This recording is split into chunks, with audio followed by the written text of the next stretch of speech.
the meeting of the Coastal Advisory Committee for the City of San Clemente. Who would like to say the pledge tonight? Volunteer? Oh, I think you should lead it. Final one? Actually, I think you should. You've got the lead up in the table. Oh, yeah. No, it's 2 years old now. Okay. Do I have to give instructions for right hand over your heart? Yeah, I think so. I pledge allegiance to the flag of the United States of America and to the republic for which it stands, one nation, under God, indivisible, with liberty and justice for all. Thank you.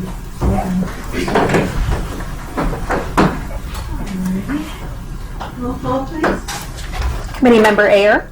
Here. Committee Member Dolagowski. Present. Committee Member Dow. Here. Committee Member Schmidt. Present. Committee Member Van Nort. Here. Vice Chair Jacobs. Chair Ambrose. Here.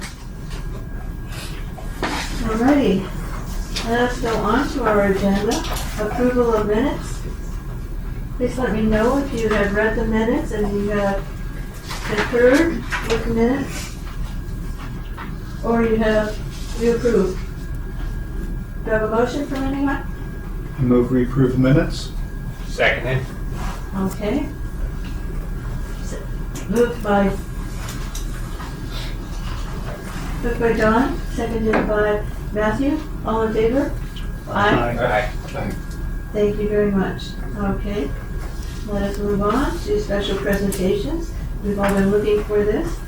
The City of San Clemente plus the UCI Irvine Coastal Collaboration on Beach Sand Replenishment. The UCI student team presentations. Coming up to the podium in Lucia. Good afternoon, Madam Chair and committee members. It's my pleasure to be here this afternoon to introduce the UCI student team. You're going to hear the results of their research project that they conducted on behalf of the city. They initiated their work in January of this year, and today they're going to tell you what their conclusions and findings and recommendations are. I was also going to introduce Dr. Brett Sanders, who led the student team. He's running a little bit late. We also have Professor McDonald, who's here from UC Irvine as well, another one of the faculty members that helped lead this student project. And with that, I will turn it over to the students to give their presentation. Thank you very much.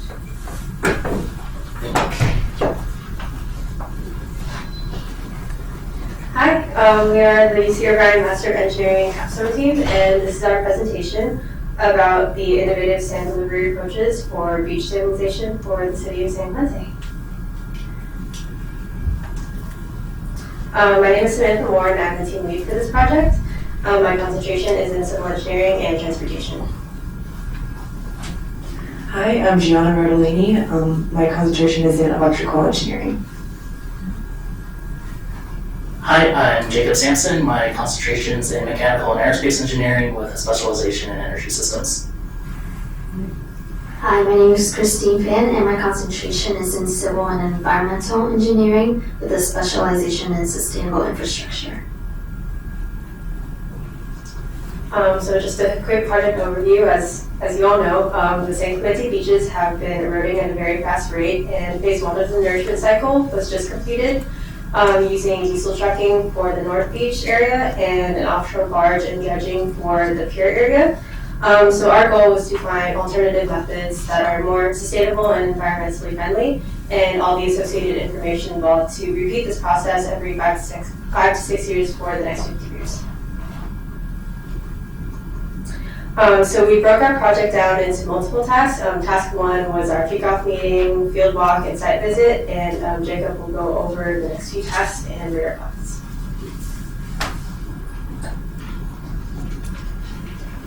So our first task, our task 2, was to determine some of the best points along the San Clemente beach to act as a receiver beach, so where we want to be placing sand.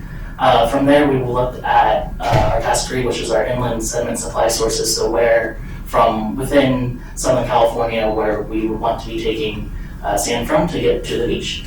And then our tasks 4 and 5, we're looking into different transportation options to be transporting that sand from inland supply sources to the beach, and not just including trucking or barging like were used in the previous nourishment.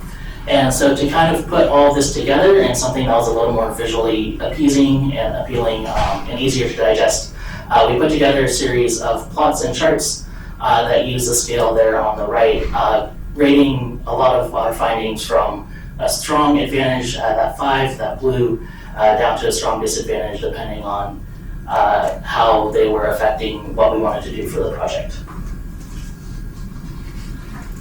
And these maps just give a visual of the receiver beaches that we looked into. Our potential location shown on the left, that's Doheny Beach in Dana Point, and that's in relation to the project location, which is San Clemente. And then on the right, it's a little more zoomed in. We have North Beach, the pier, and South San Clemente as some of our potential discharge point locations. And so this is the radar plot for the receiver beach / discharge points. So these locations were picked among a few and narrowed down. So among them we have 4 options: Doheny State Beach, County Capistrano Beach, North Beach, San Clemente Pier, and South San Clemente / Calafia State Beach. And so for all these 4 locations, we rated them on a scale from 1 through 5 for strong advantage, advantage, neutral, disadvantage, and we rated them among a few metrics including ease of permitting / entitlements, staging area, infrastructure needs, feeder sites, and public amenities. And after we considered all the logistics and rated them, we transferred all of our findings onto a radar plot to display which locations were more advantage in certain areas and ones that were had a disadvantage. Next, we'll cover our sand supply locations. This map gives a visual of the ones we looked into. We do have the project location at the bottom left over there for reference, and the locations we looked into include the Prado Dam, which is in the Inland Empire, as well as the Santa Ana River, the San Diego Creek, and San Juan Quarry. So for our task 3, we considered several inland sediment supply sources throughout Southern California. As Sammy said, after analysis, we narrowed our options down to Prado Dam, San Diego Creek, Santa Ana River, and San Juan Quarry. And from there, we looked into several factors, including delivery cost for cubic yard via trucking, infrastructure needs, availability for implementation in 2026, distance to San Clemente Pier via truck, disruption of public activities, partnerships, sediment availability, sediment matching, habitat, and onloading space. We then weighted each option and used a radar plot to get a better idea of the most reliable sources. After consideration of all factors for each location, the radar plots and water plots show Prado Dam and San Juan Quarry will be the most reliable sources going forward with our multimodal options. Can I ask a question? When you reference partnerships, can you extrapolate on that a little bit? What do you mean by partnerships? Yeah, so the partnerships within the area, so for Prado Dam it would be Orange County, Corona, so the cities, and then OCTA and OC Water District. For San Diego Creek, it's Orange County, Irvine, and then Santa Ana River, Orange County, Fountain Valley, and then San Juan Quarry. The partnership is with La Pire, I believe it is, Industry. So it's like the partnerships that you could work with? Yes, yeah. Okay, I see.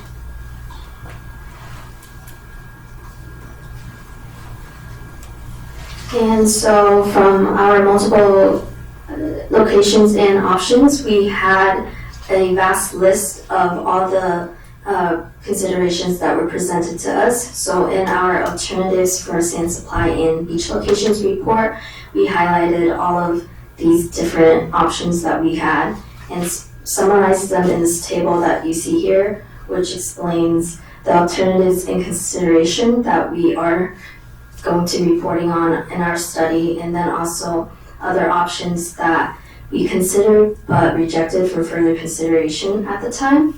And I just wanted to note that it's important that although we rejected all of these options for our specific project, it could still be potential options considered by the city in the future.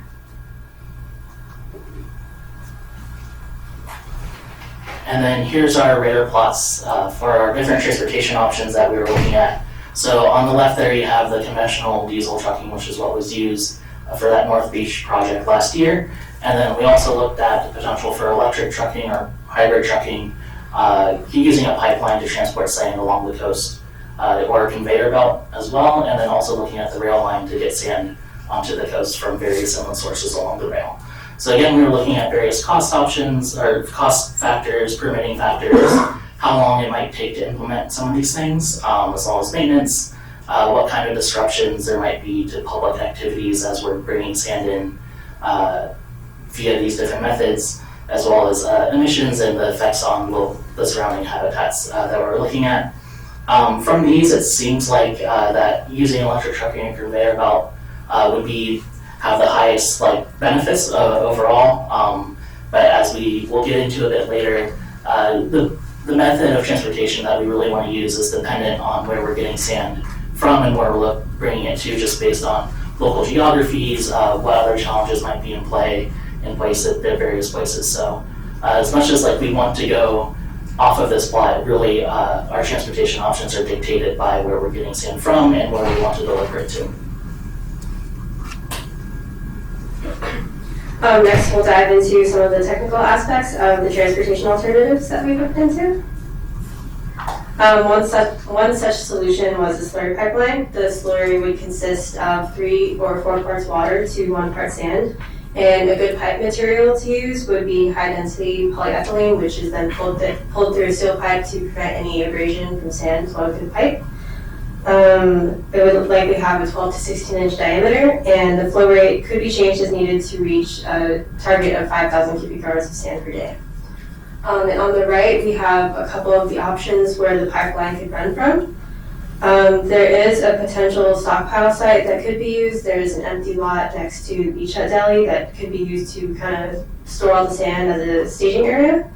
And a pipeline could be constructed from there and down the remainder of the San Clemente coast. And then the second option on the bottom would be to run a pipeline from Doheny Beach over to North Beach, and then from there to the remainder of the San Clemente coast. You're good. So for as far as trucking goes, definitely we, as we were doing our research, realized that realistically we're going to have to use trucking in some way, shape, or form for most of the supply sites or beaches that we want to deliver sand to. So our immediate thought was if we could use electric trucking to help reduce the emission loads that we'd be seeing from diesel trucking, and hopefully in the future it'd be cheaper than using electricity now. For EVs is already cheaper than paying for gas. So definitely something that we wanted to look into. Unfortunately, as we were doing our research, I was having a lot of difficulty finding good, clear information on what different trucks are available right now, as well as I found no information regarding what the costs would look like compared to conventional diesel trucking. From what I was getting, a lot of the companies that are producing these trucks are not really ready to have a wide market share as of right now. But hopefully in the future, I know California is targeting to have a zero-emission semi-truck fleet by 2035. That was coming from the California Air Resources Board as the target. So hopefully in the future, 5, 10, 15 years down the line, we'll be able to use electric trucking or potentially other lower zero emissions trucking options rather than using diesel trucking.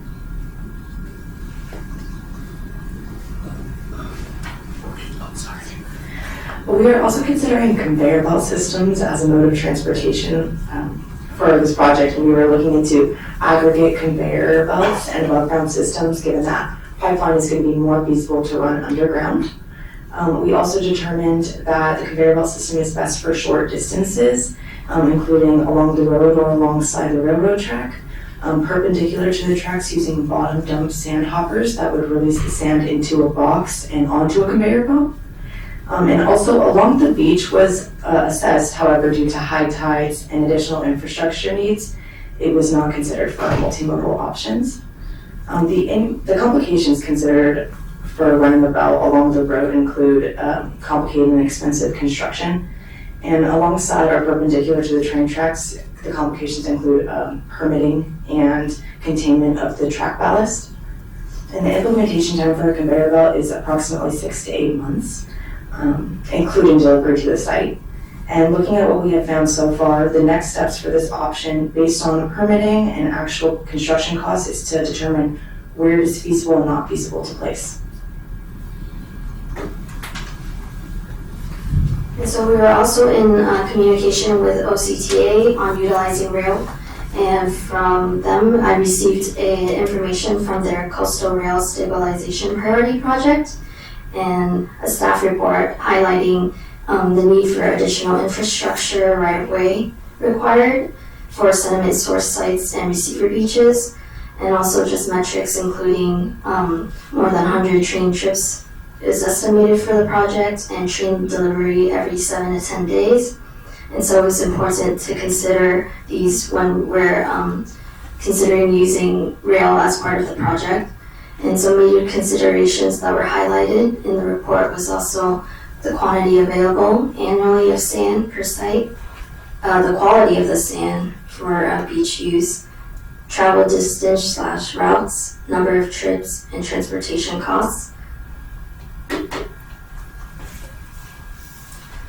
So next we'll look into our multimodal options, estimated costs, and permitting. So multimodal would mean using more than one method of transportation to transport the sand. We kind of see the baseline flow path that we have there. That's for the first nourishment cycle that was just completed. To use that as an example, that was only one form of transportation, taking sand from the Santa Ana River via diesel trucks over to North Beach. The first option that we propose is more trucking related, taking sand from either the Prado Dam or the San Juan Quarry to a stockpile site at either the empty lot next to the Beach Hut Deli or Caco Beach. And from there, either a pipeline or conveyor belt can transport the sand to the remainder of the San Clemente coast. There's also the potential to use natural wave processes known as littoral drift to transport the sand from North Beach to the remainder of the coast as well. And the second option on the right is more rail-oriented, using the Inland Empire / Orange County line, because that runs within half a mile of Prado Dam, so that would be good to use. The rail line could transport the sand to either Mariposa or South San Clemente. And from there, the sand could be stockpiled in the first option on the bottom left there. And from there, use a pipeline or a conveyor belt to get to the remainder of the San Clemente coast. Or on the right, if the sand were to be offloaded as the rail moves. If that option was used, likely a conveyor belt, a top-mounted excavator, or scrapers would also be needed. And we do have a report that kind of summarizes all this. This is just a brief summary, but we have more technical details on cost and permitting information and feasibility and the summary benefits outlined in that. And then as far as what we were comparing our multimodal options to, this is the invoice I got from Jacob Ohana, who works with the city engineer. And this was just detailing the different costs that were associated with that North Beach project. The big thing that stood out to me was the fact that you weren't just paying for delivery of sand, you were also paying for a bunch of other costs that you're incurring, like dealing with the railroad, having to cross that incurs a lot of additional costs. I know there was shoring up of the bridge to make sure that trucks get over and actually get sand dumped onto the beach safely. So this was part of the motivation of seeing these costs and hoping that we can just reduce some of the other additional costs that were not just putting sand in a truck and getting the truck down to the beach and dumping it there. So this was kind of like what we're comparing our baseline to. It also helped me as we're looking at trucking costs, estimate those costs for some of our other sites. And this is the preliminary cost estimate for the pipeline alternative. It's very preliminary because further analysis would include line items such as mobilization, pumping costs, permit costs, all that good stuff. But this is purely for the pipeline. So I did some research to get like a unit price for just the actual pipe, and that yielded $235 per linear foot for 12 to 14 inch pipe diameters. So taking the distance of the San Clemente coast, we can see just running it along the San Clemente coast would be about $4 million. And then the second option if we were running a pipeline from Doheny over to North Beach, that would be an additional $5 million. So that would be up to the city to see if it's worth it, to see if investing in that infrastructure would be worth it, since this nourishment cycle will be completed quite a few more times. So to estimate a very, very preliminary cost for a conveyor belt, I used existing costs from company websites and got an average of approximately $600 per linear foot.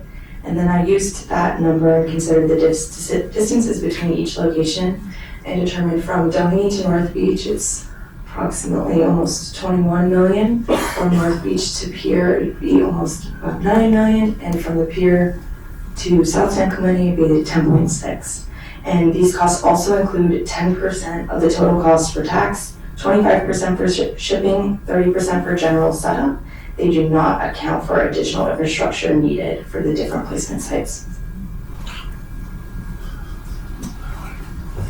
So in contact with OCTA, it was difficult to come up with a singular price for rail delivery costs without having a set sand source supply location and receiver beach location. But it was also a lot of logistics that were needed to be considered for the costs of rail. So availability of railroad sand cars, infrastructure such as hauling equipment, excavating equipment, rail sidings, conveyor hoppers, or train consist size, which was also determined by operational schedules, delivery windows, offloading times, available window time frames, also impacted rail delivery costs. And it was also mentioned that indirect cost impacts were also through cost of passenger rail station bus bridges from OC to Oceanside, and also doing what we can to minimize the BNSF impacts due to a backup of freight shipments from the Port of San Diego.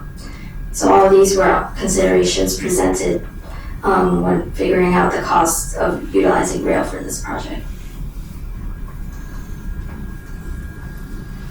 And then for here, this is just, I took that Santa Ana project to North Beach project from last year and projected the cost assuming everything else stayed the same across the next 50 years, adjusting for inflation, and then adjusting for the different delivery distances from various sand sites. This is just if we were to repeat that project using trucking from various sites.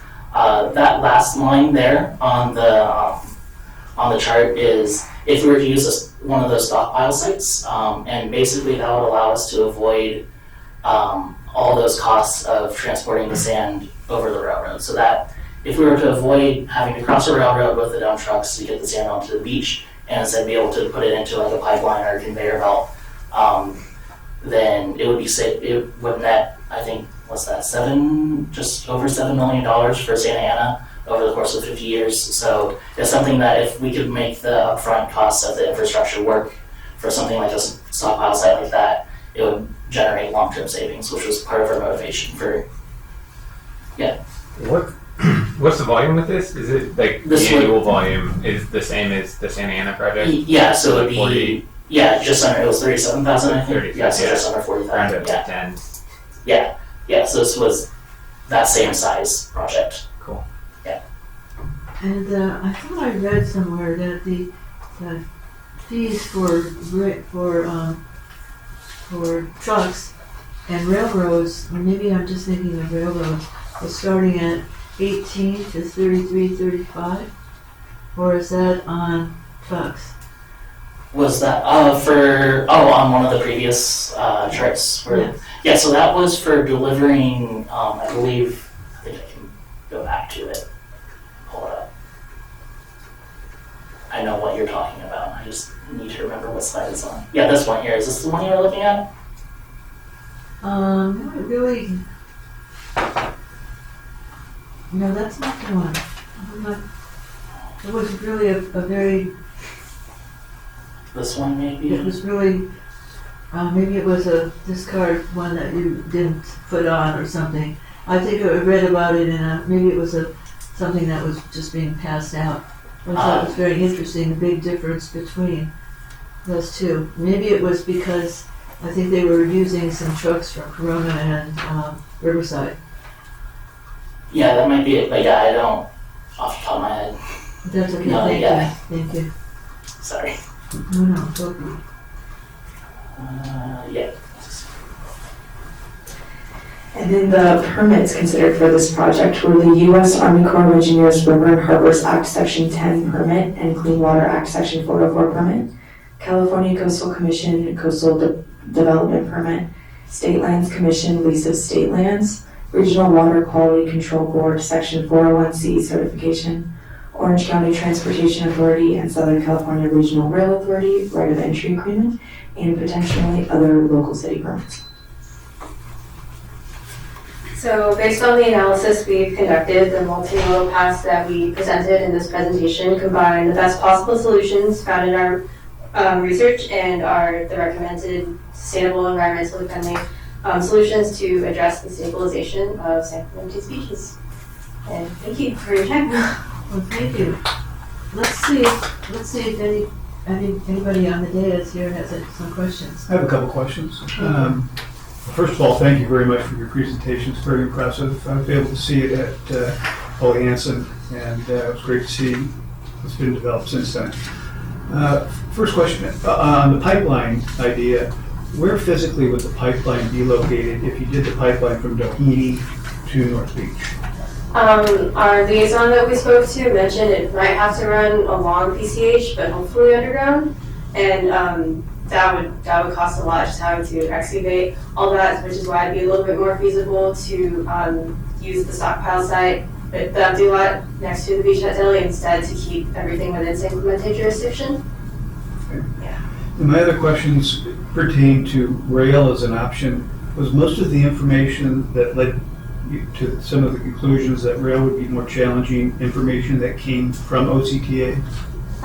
Yes, it was from a set of, I contacted Jim Beal from OCTA and I asked for a specific price and was presented with, it's a little difficult to just give a singular number and there were a lot of logistics that were needed to be considered.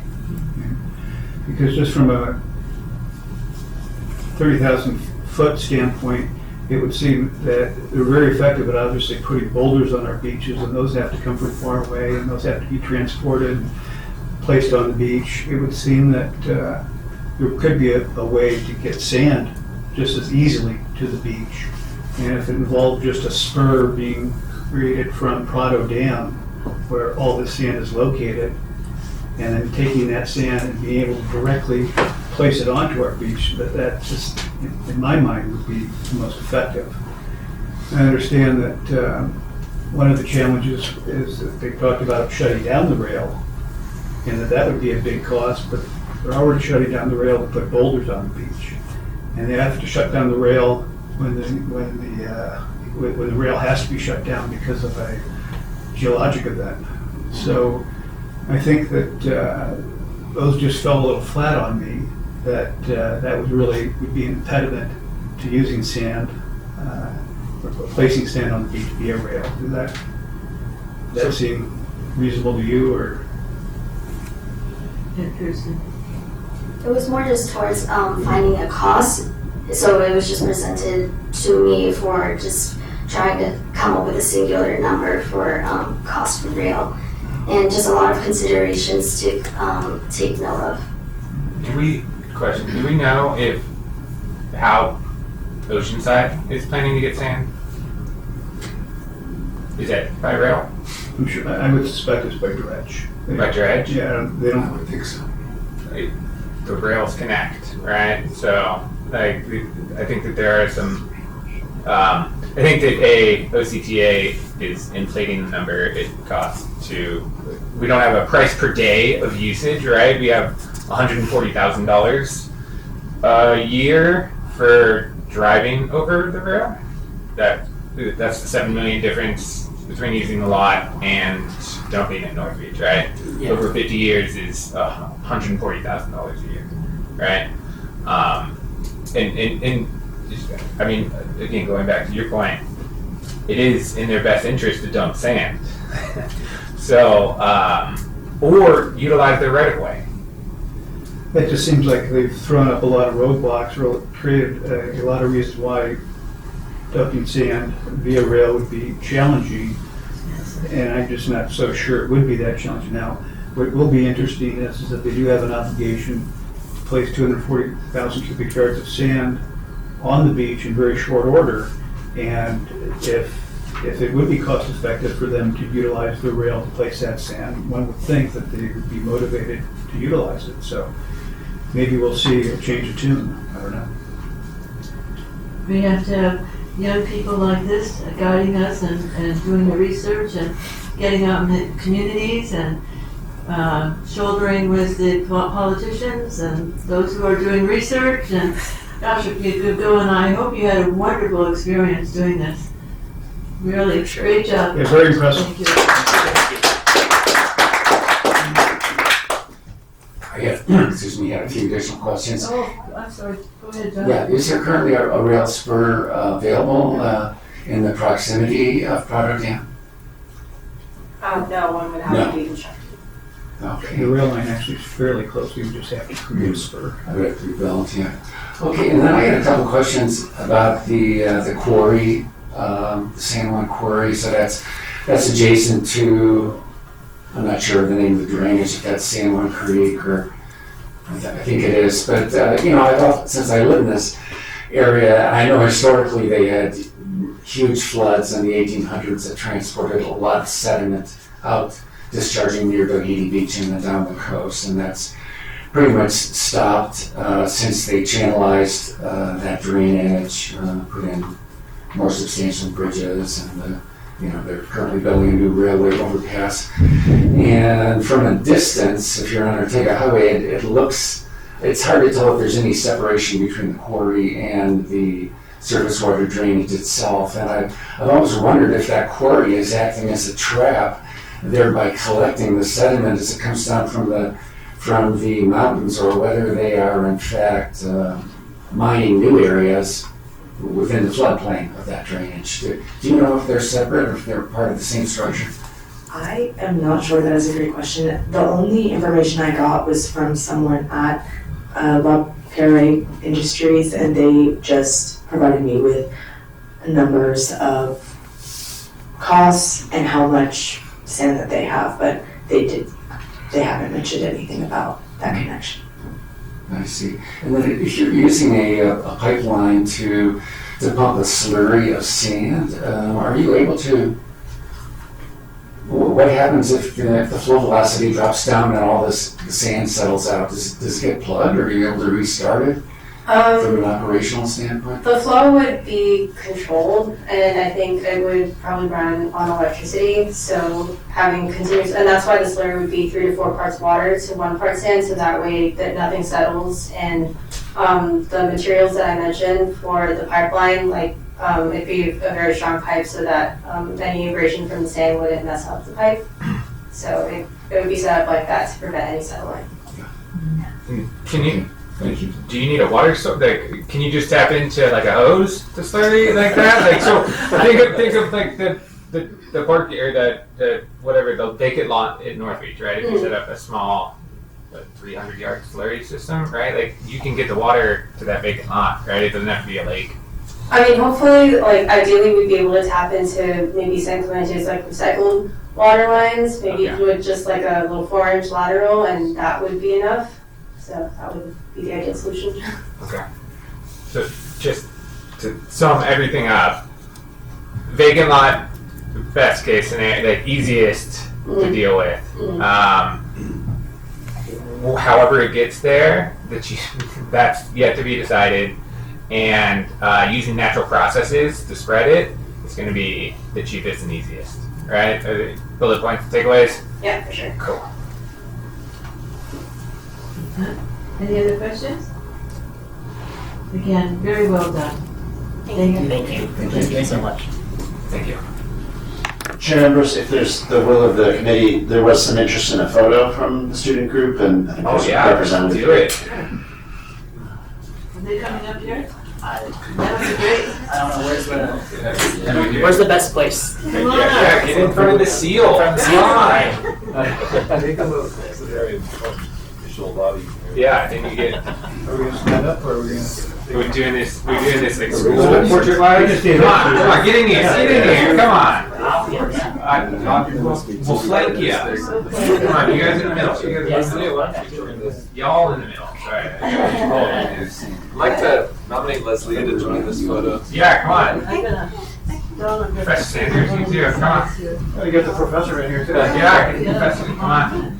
Good work. Thank you. Excuse me. Everyone in there? Oh, I'm gonna pick a closer one. This way. This way. Okay. 1, 2, 3. Get closer. 1, 2, 3. Awesome. Thank you. Thank you. Thank you. Thank you. Very good report. Thank you. Thank you for putting all that together. Y'all, y'all should reach out to Herzog. Herzog?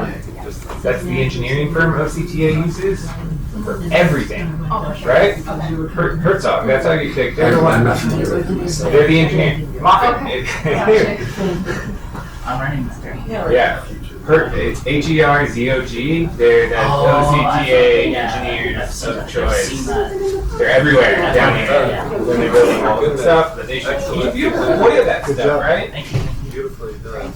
Chair Ambrose, one more note. Professor Sanders may have wanted to say a word. He was late to the beginning. Oh, please. Join us at the podium. Well, good afternoon, everyone, and it was a pleasure for me to come in and just see the student team presenting in front of all of you.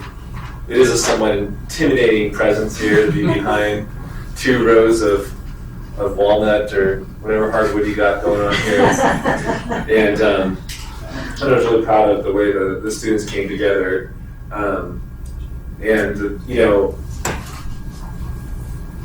What kind of struck me as we went through this process is that you are confronting a critically important issue for this city. You know, the lifeblood of the city is, in many ways, it's beach. It's you had this team of students who, as of December, had never studied beaches. They didn't know anything about where sand comes from along beaches. You had an electrical engineer, a mechanical engineer, and 2 civil engineers who came together with some fresh perspectives and some excellent guidance. I'd like to acknowledge Leslie Meyerhoff for the time she's put into advising these students and asking lots of really good questions. And but I just thought it's somewhat rewarding just to see the growth of them coming up to the point where they could stand in front of you, who your whole life is devoted to like taking care of the jewel of your city, and the fact that the students were able to kind of in a few months' time basically be in a position to try to offer some nuggets of information that is valuable and maybe insightful, or maybe all it does is stimulate a new conversation, which gives you another opportunity to chase down. But thank you all. I'd like to thank the city for their willingness to reach out, and our managers, Andy Hall was a big part of that, and thank Andy for that. And anyway, that was. I guess I could also take. I wanted to comment on a couple of the questions that came up, which maybe I could just add a little more context to. As Christine said, getting information about the feasibility of rail stuff is tricky. There's, we've got an authority of that in the region who provides that information. It's hard to find other perspectives on that. But what our strategy was to say, well, this is kind of what we have now, and there's limits to what you can do, but also we can think about other constraints and so forth. I can also say that, I've had some interactions with Orange County Water District, who's been managing the Prado Basin. They would love to get sediment out of that basin. They have tried to figure out ways to connect with rail. And it's just, despite the fact that it seems like the most logical thing to do, everyone that looks at it and talks to people starts concluding that, gosh, it's just not as easy as we thought. So that's kind of the feeling that OCWD got to. But I think it's one of those things where political winds could shift, issues could change, and it's something that should be on the radar, going forward. But you may just need the right climate to sort of political climate and maybe business environment. Maybe the key is not talking to the railroad. Maybe the key is me talking to the shipping companies that would like to do the business. That might be a more productive way to go about that. And also, this work has also helped us appreciate that the pipeline ideas are not new. We were inspired by a pipeline system down the Gold Coast of Australia, where they have parts of the coastline where they have too much sediment in one spot and not enough sediment in another spot, and so they've invested in that infrastructure, and they now have the ability to kind of move sand, turn on a pump and move it different directions. But the infrastructure's there. It is something that probably is worth thinking about. I was doing some digging for another project and came across a story about construction of Hyperion wastewater treatment plant in Los Angeles. And if you're aware, the Hyperion plant sits close to the end of the LAX runway, and they had some bluffs that they kind of dug up and made space for a wastewater treatment plant. And because of all that material that was dug out, they wanted to move it and put it on beaches, nurse beaches. And it was an opportunistic way to add sand to the beach. The way San Onofre construction was an opportunistic way to put sand on a beach. But they wanted to put it somewhere else, not right in front, somewhere down the coastline. So they used the slurry pipeline. Bolsa Chica, I've been down there. They use slurry tubes and slurry pumps, and they're pumping stuff all the time. So, and then also there's, I've had some interactions with this city, Newport Beach, who's now thinking about slurry pipelines because there's all this sediment that accumulates at the end of the Santa Ana River, and Huntington Beach seems to have more sand than they need. And so it seems like there's this abundance of sand sitting up the coast a ways, and it might make sense to think about some permanent infrastructure, and they're thinking about going off and talking about trying to tap into, a climate bond fund Prop 4 money to see if they can pull that off. So I just thought I'd let you know that this seems like there's a history of slurry pipelines in Southern California, and it might be something that you keep looking at, for different. It seems like we found one little spot where it kind of could make sense, but maybe looking at it from different angles, depending on where you might be able to stockpile material. That's kind of the story, right? If you could find a stockpile site that's a spot where, and then set up a pipeline from there that gets you that away from the putting trucks on beaches, disrupting people on beaches, putting heavy trucks through your roads, and you have a community of small streets along the coast. You don't want lots of trucks and stuff going along your streets. So it seems like it has some potential there. But I thought I'd just share those few remarks and thank the students once more for all that good work. Dr. Sanders? Yes. How did the collaboration come about? Who inspired? Did you contact the city? Did the city contact you? How did This was I received an email, I believe, from Councilman Victor Cabral, who was then serving as mayor, and he said that we would love to come up and visit with you and learn more about what you're doing and maybe explore opportunities to get some students involved. And so last summer, then Mayor Cabral, along with City Manager Andy Hall and Leslie Meyerhoff, they visited myself and Dean Magnus Egerstedt, and we just kind of talked about some of what things that we do, and then we thought it would be an opportunity to do some collaboration. And we did some internal thinking at UCI about the best program to tap into to try to get students working on this. I mean, we have PhD students that do long-term projects, and we have undergraduate students that do projects. And this master's program is a new program. We started only a few years ago, and so we thought that it could be a good match for this type of an assignment, because it was students are a little more experienced than you might find in an undergraduate student, and it seemed to work fairly well. Well, I appreciate however it came about, and I think it was a wonderful collaboration. I think everybody got a lot out of it, so.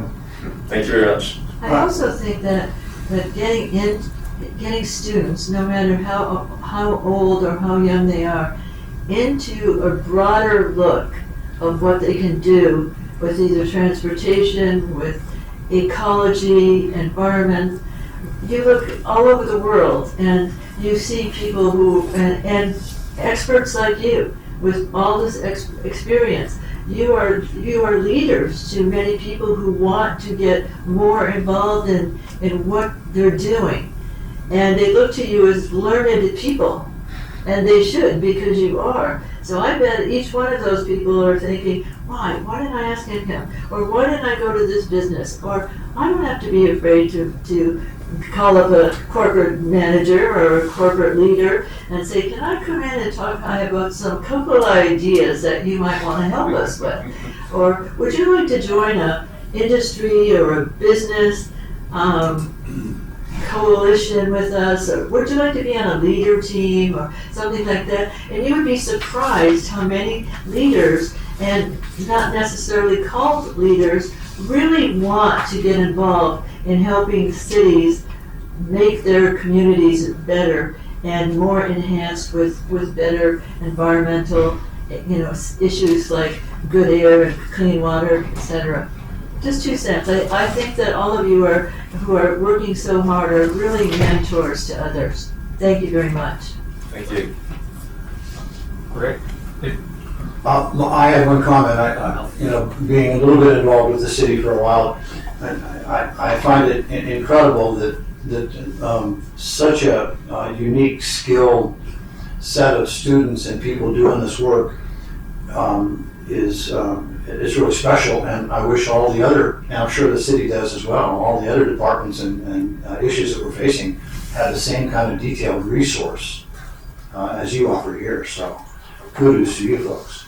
My comment was, you suggested the use of the phrase stimulate further conversation. And I'm sure Leslie and the city management sees this as a stepping stone, not just an endpoint. Because it is an incredibly complex, long-term issue, and this should be just one step in that process. And I'm presuming that it will continue and it should continue. So maybe we can utilize your academic resources. Fresh students every year. I'd just like to add, there was an aerospace engineer and we didn't hear anything about drones. That's a miss. That is something that actually it came up. Professor McDonald brought it up. He said it a bunch, and it was at the point where I think we really didn't want to try to expand our scope. Yeah, no, it's understandable. But yeah, it's definitely a super interesting idea that I wish we had time to really look into. Well, you're welcome back anytime. Thank you, everyone. Thank you very much. Thank you. I just wanted to let you all know that these graduate students will be receiving their degrees June 14th, and several of them are looking for employment. So raise your hand if you're looking for work. So I can put you in touch with them if you have any interest. And it's been a real pleasure working with Brett and all of the students. They're very bright, they're very motivated, very hardworking, and we're very pleased to be able to share their findings with you today. Can I ask one more question about that? Speaking of the findings, what is being done with these? How are these being presented to the city and the powers that be on the movement going forward? Are they accessible? Are they being presented to the city council and to What's going to happen from here? Yeah, so the next step is for the students to finalize their report. So you saw the synopsis of it today in the PowerPoint slideshow and also the posters. They're preparing a report. They'll submit that to the city before they leave UC Irvine, graduating in June. And we'll review it for next steps and recommendations, and then probably regroup and figure out how to advance the ideas that have more merit, how to advance those forward. Good. And Andy Hall is here. I think Andy would probably like to add on to that. So I'll defer to Be our guest. defer to you, Andy. Come on up. Like an hide back there. Had that long to think of something to say. No, it's actually been a lot of fun, and I have had experience before of working with universities and having them get involved in municipal issues.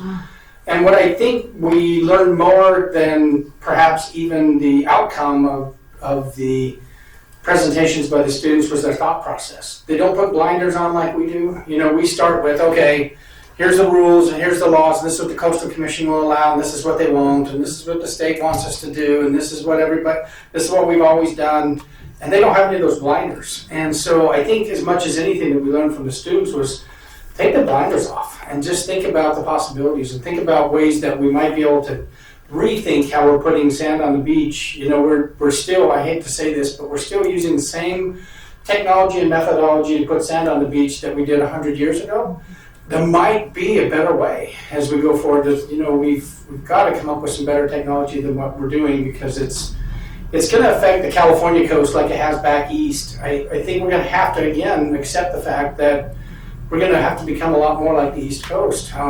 Florida doesn't exist unless they keep putting sand on the beach. And then, you know, I think we're going to have to accept the fact that we have interfered enough with Mother Nature in the way that she keeps the beach healthy that we have to help out now. Everything we've done is not natural, so we may have to use some unnatural ways to correct what we've done with what was once natural beach replacement. So, you know, I think a lot of people think that it's impossible and whatnot. Well, I think we showed, you know, this year we've put, you know, almost 250,000 cubic yards of sand on the beach in 1 year. And it made a big difference. It's kind of interesting this morning. I don't know how many of you have had a chance to talk to our lifeguard chief. Some of the sand that was put near the lifeguard tower had, of course, taken the natural erosion process of, with the north swell, it had moved offshore a little bit. That's pretty typical, and everyone says, oh, what a waste of money that sand was. It's already gone. Well, we knew it was coming back. We've learned a lot about it. And so he called me this morning and said, we're going to have to do something. There's too much sand in front of the lifeguard tower. We can't get our equipment out anymore. Because if you go down there now, all the sand has come back with the south swell, and there's all that sand is still in the system. So what ends up happening, of course, is because our winter storms are a little bit stronger than our summer storms, we lose just a little bit more every year than we put there. But it's not like it's gone in 1 year. These sand nourishment processes will work for a generation. They'll work for 8 or 10 years, and they'll stay in the system. But it's just like anything else. We don't pave a road once and say, that's it, we're finished. That's the last time we're going to fix that road. Sand is infrastructure, and we do have to take a look at it every 10 years or so and make sure that we're keeping our beaches healthy. So anyway, you didn't come here to hear from me, you came here to hear from these really brilliant students. But what I took away as much, again, I'll just repeat it, because I think we need to keep telling ourselves this, because it's hard not to get stuck in some tunnel vision. What I took away from the students was just be open to new ideas and things that kind of sound off the wall. And then when they start talking about it, it makes a lot of sense. I just heard something that came to mind.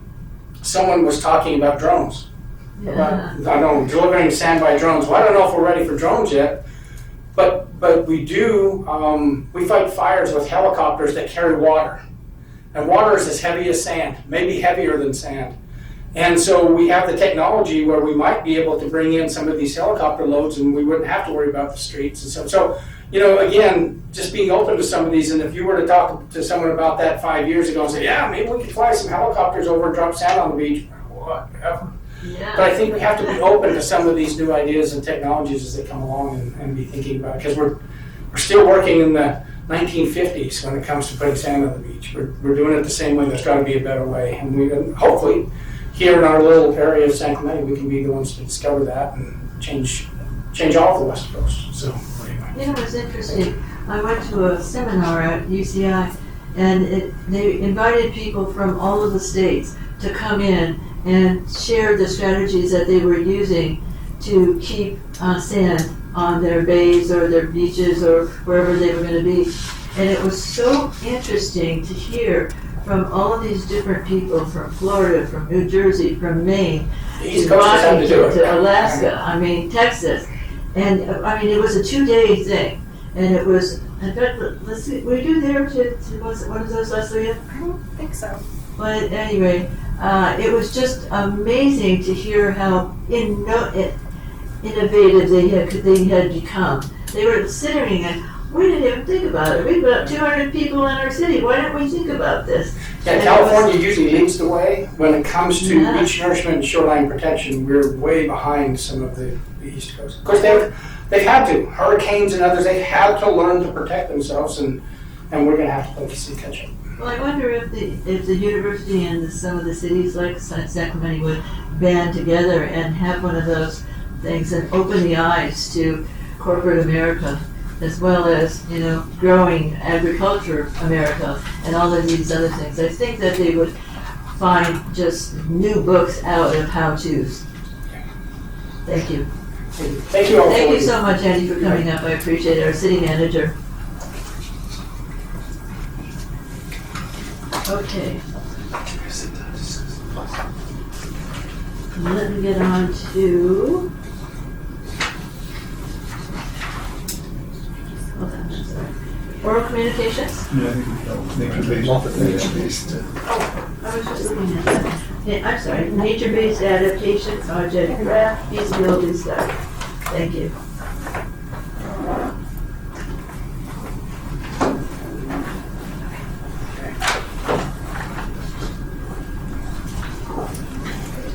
We welcome Leslie, what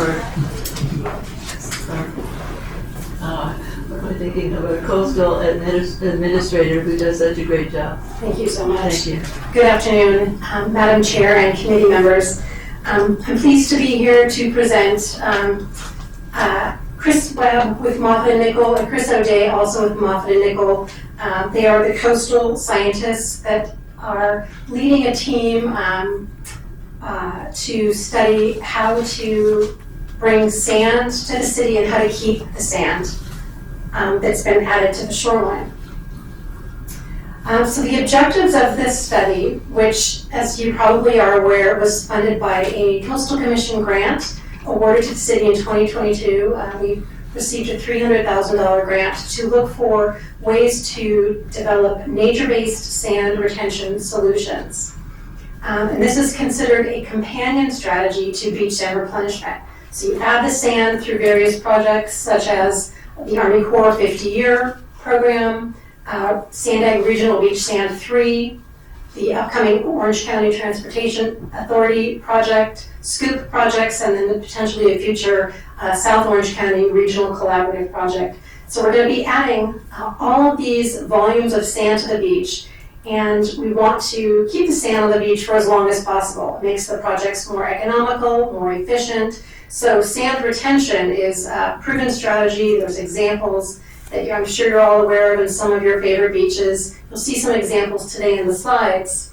And we think that putting sand retention and sand nourishment together is a good long-term strategy for San Clemente.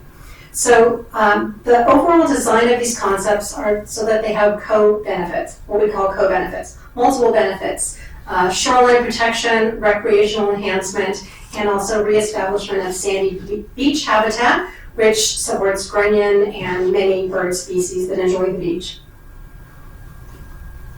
So this is our fourth community meeting. We had our first community meetings in 2023. We had one last year. The team has been hard at work finalizing their draft report, which we anticipate publishing probably on Tuesday or Wednesday of next week. We will put that out for, actually it's going to be more like almost a 50-day public review and comment period. We have this presentation scheduled for the City Council on Tuesday night as well. So Chris is going to talk to you about some of the design concepts. You've seen them before. We've received more feedback. They've done additional analysis. They're now going to be presenting information on the dimensions, the distance offshore, how much new beach area can be created by these solutions, and then they've developed a matrix for ranking which solutions rise to the top and which should be considered by the city for advancing to the next stage.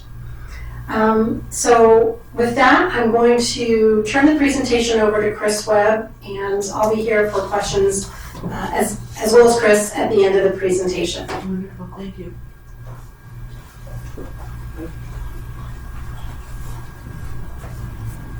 Hi, Commissioners, Chair. I'm Chris Webb with Moffett Nickel, and I'm joined today by Chris O'Day with Moffett Nickel. So you've got two of us. He's in the audience, and he's our coastal engineer. And what we're here to do is just give you an update on what the draft report for the nature-based feasibility study presents, and then entertain any questions. You know, it's interesting, what we just heard was a lot of information, and I'd love to make use of that, so I'm going to put in a formal request for whatever report they submit. So we can consider that, because that has a role. That has a role to play, in, at least in my mind, in the SCOOP projects, which are the relatively small-scale ones where there's sand scattered all over the place and you're trying to get it down to the beach, and it always comes in my truck, but if it could be done another way, it's magnificent. So could you advance the slide, please, Mike? Thank you. So at the very beginning of this study, one of the first things that was done was to try to get a handle on what's the condition of the coastline in San Clemente. Are there critical erosion hotspots? And if there are, let's find out where they are. And if there's not, let's find out where they're not. So we can target a project or two or three where the need is greatest. And what we found was that the north end of town, basically from Capistrano Shores all the way through Shore Cliffs, is considered critical. And that's just because it's so narrow, there's no sources of sand coming in, there's very little beach, it's hard to access, etc. And at the south end of town, as you're well aware, at State Beach, Cypress Shore, same kind of thing, right? Even worse, potentially there. So we know there's problems, and there's also Mariposa Point has always been an issue, at least for the rail, so, you know, problems are scattered throughout. The center of the city has the blessing of some beach.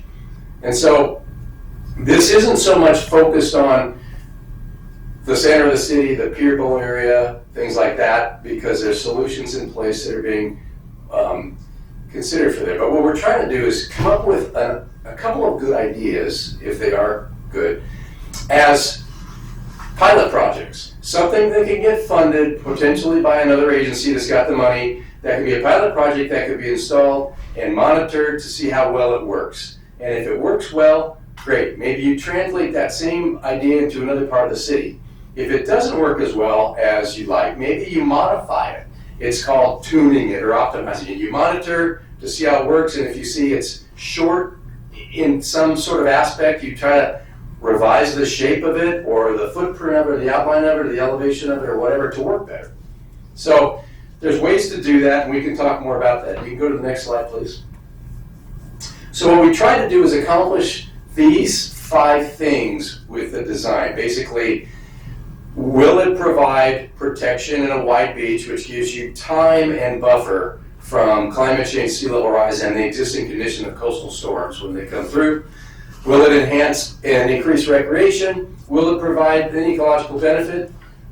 Sand on the beach does do that, and it also gives you buffer area for areas behind the beach that can become dunes if the beach is wide enough. And dunes are good because not only are they habitat, but they're also a sand reservoir because they grow upward and they widen and they elevate. So they hold more sand. They can increase the volume that's on the beach.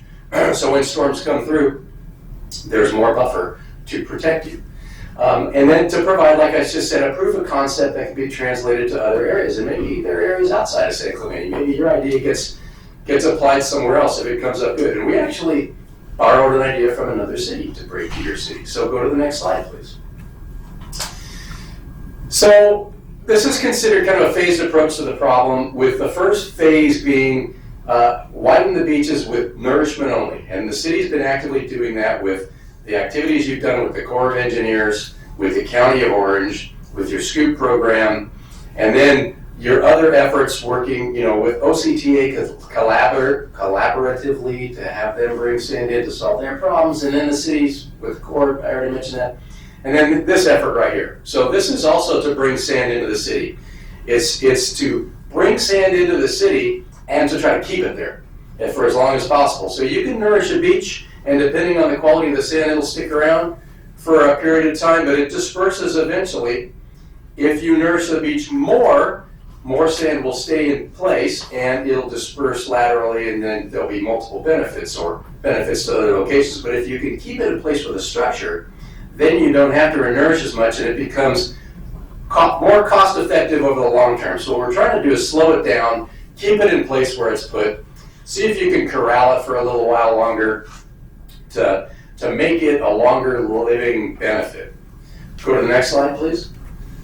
All right, so these are the efforts that are ongoing right now. We call this phase 0, which basically means it's the existing approach and it's nourishment from these different programs. And it's a lot, basically. If you add it up, it's not negligible or trivial in any way. But if there's a way to keep that sand in place that's placed by these other entities, and then maybe do a pilot project that targets one specific beach, fill that with sand, hold it with a structure, and monitor its behavior, that adds to the mix. And it could be something that could be applied elsewhere along the city's coast. If you go to the next slide, please. This is just a map of everything that we just showed you on the previous slide. So all of the existing city efforts, with the exception of this pilot project, are shown there in different colors, and the OCTA is shown in green. You're also a member now of the Sand Egg Project. You're an alternative member that you might receive sand egg from the San Diego Regional Beach Sand Project 3. They've done 2 already. They've done them in San Diego County only. And this one would potentially bring sand up to South Orange County as well. That's shown in the yellow outlines. The pink is the Army Corps of Engineers. There's blue underneath some of that, and that's the SCOOP or the opportunistic beach fill stuff. And then there's orange. And orange is this. Now, this would be phase 1, where we would potentially work with structures to hold it in place and then nourish behind the structures in the orange color. So this just shows, the thinking and the activity that's going on, and that's a lot. Compared to other cities we're familiar with and we're working with, there's more activity and effort to try to work with these beaches and improve these beaches than any place I've ever seen. So San Clemente is very aggressive. And with aggression, basically will come success. I'm confident of that. Go to the next slide, please. All right, so you probably know already, we've talked about this before. San Clemente is characterized by bidirectional sand transport. It goes in both directions depending on summertime or wintertime. Because of that, what we're thinking of as a structure that's off of the beach but parallel to shore is probably the best approach, because it can trap sand that's coming from either direction. It doesn't matter which direction it's moving. If it's along the beach, it's going to get slowed down behind the structure. As opposed to that, groins probably wouldn't be as effective because they really depend on a unidirectional, more predominant direction of transport. They're very effective under that condition, but with 2 directions, they don't work as well. They build up little small deposits next to the groin that shifts back and forth every 6 months. Reefs would be good, but reefs have the problem of being relatively small in footprint, and they're low. And when they're low like that, they get overtopped by energy, by wave energy that gets over it and gets through it. So reefs can hold beaches, but they're not as effective as a breakwater. And when I say breakwater, I mean above the water, outside of the visible from the surface at high tide. If you can stand on the beach and see it over a certain distance. So it's got a profile, and it is a visible feature. And then it's got an underwater footprint that is a barrier, a complete barrier to wave energy approaching the shore. So that's what we're proposing to do at a number of sites, but we're trying to tweak these so that they not only perform that function, but they also provide for a surfing benefit along the outer edges that would slope downward, and we can talk more about this just in a moment. And then they would provide for a quiet back shore or rear side of the breakwater along the beach that are a swimming beach, and people could go out and do what they would potentially do without the wave energy to affect their play. and it could be a diving site. We'll talk more about that in a minute. I've noted there that small headlands could potentially, which are these speed bumps they call them, could be at the far ends of the project area just to keep sand slowed down as it moves along the coast and enters into the shadow zone behind the breakwater. And I mentioned at the very bottom that they would have surfable edges. So one of the things that we're really trying to do is not just build a beach, but also to do the secondary function, which in San Clemente and other places that we work and play in is as important, and that's to provide a surfing amenity. So we would make these designed primarily for beach restoration and holding sand, but secondarily to build a surf spot.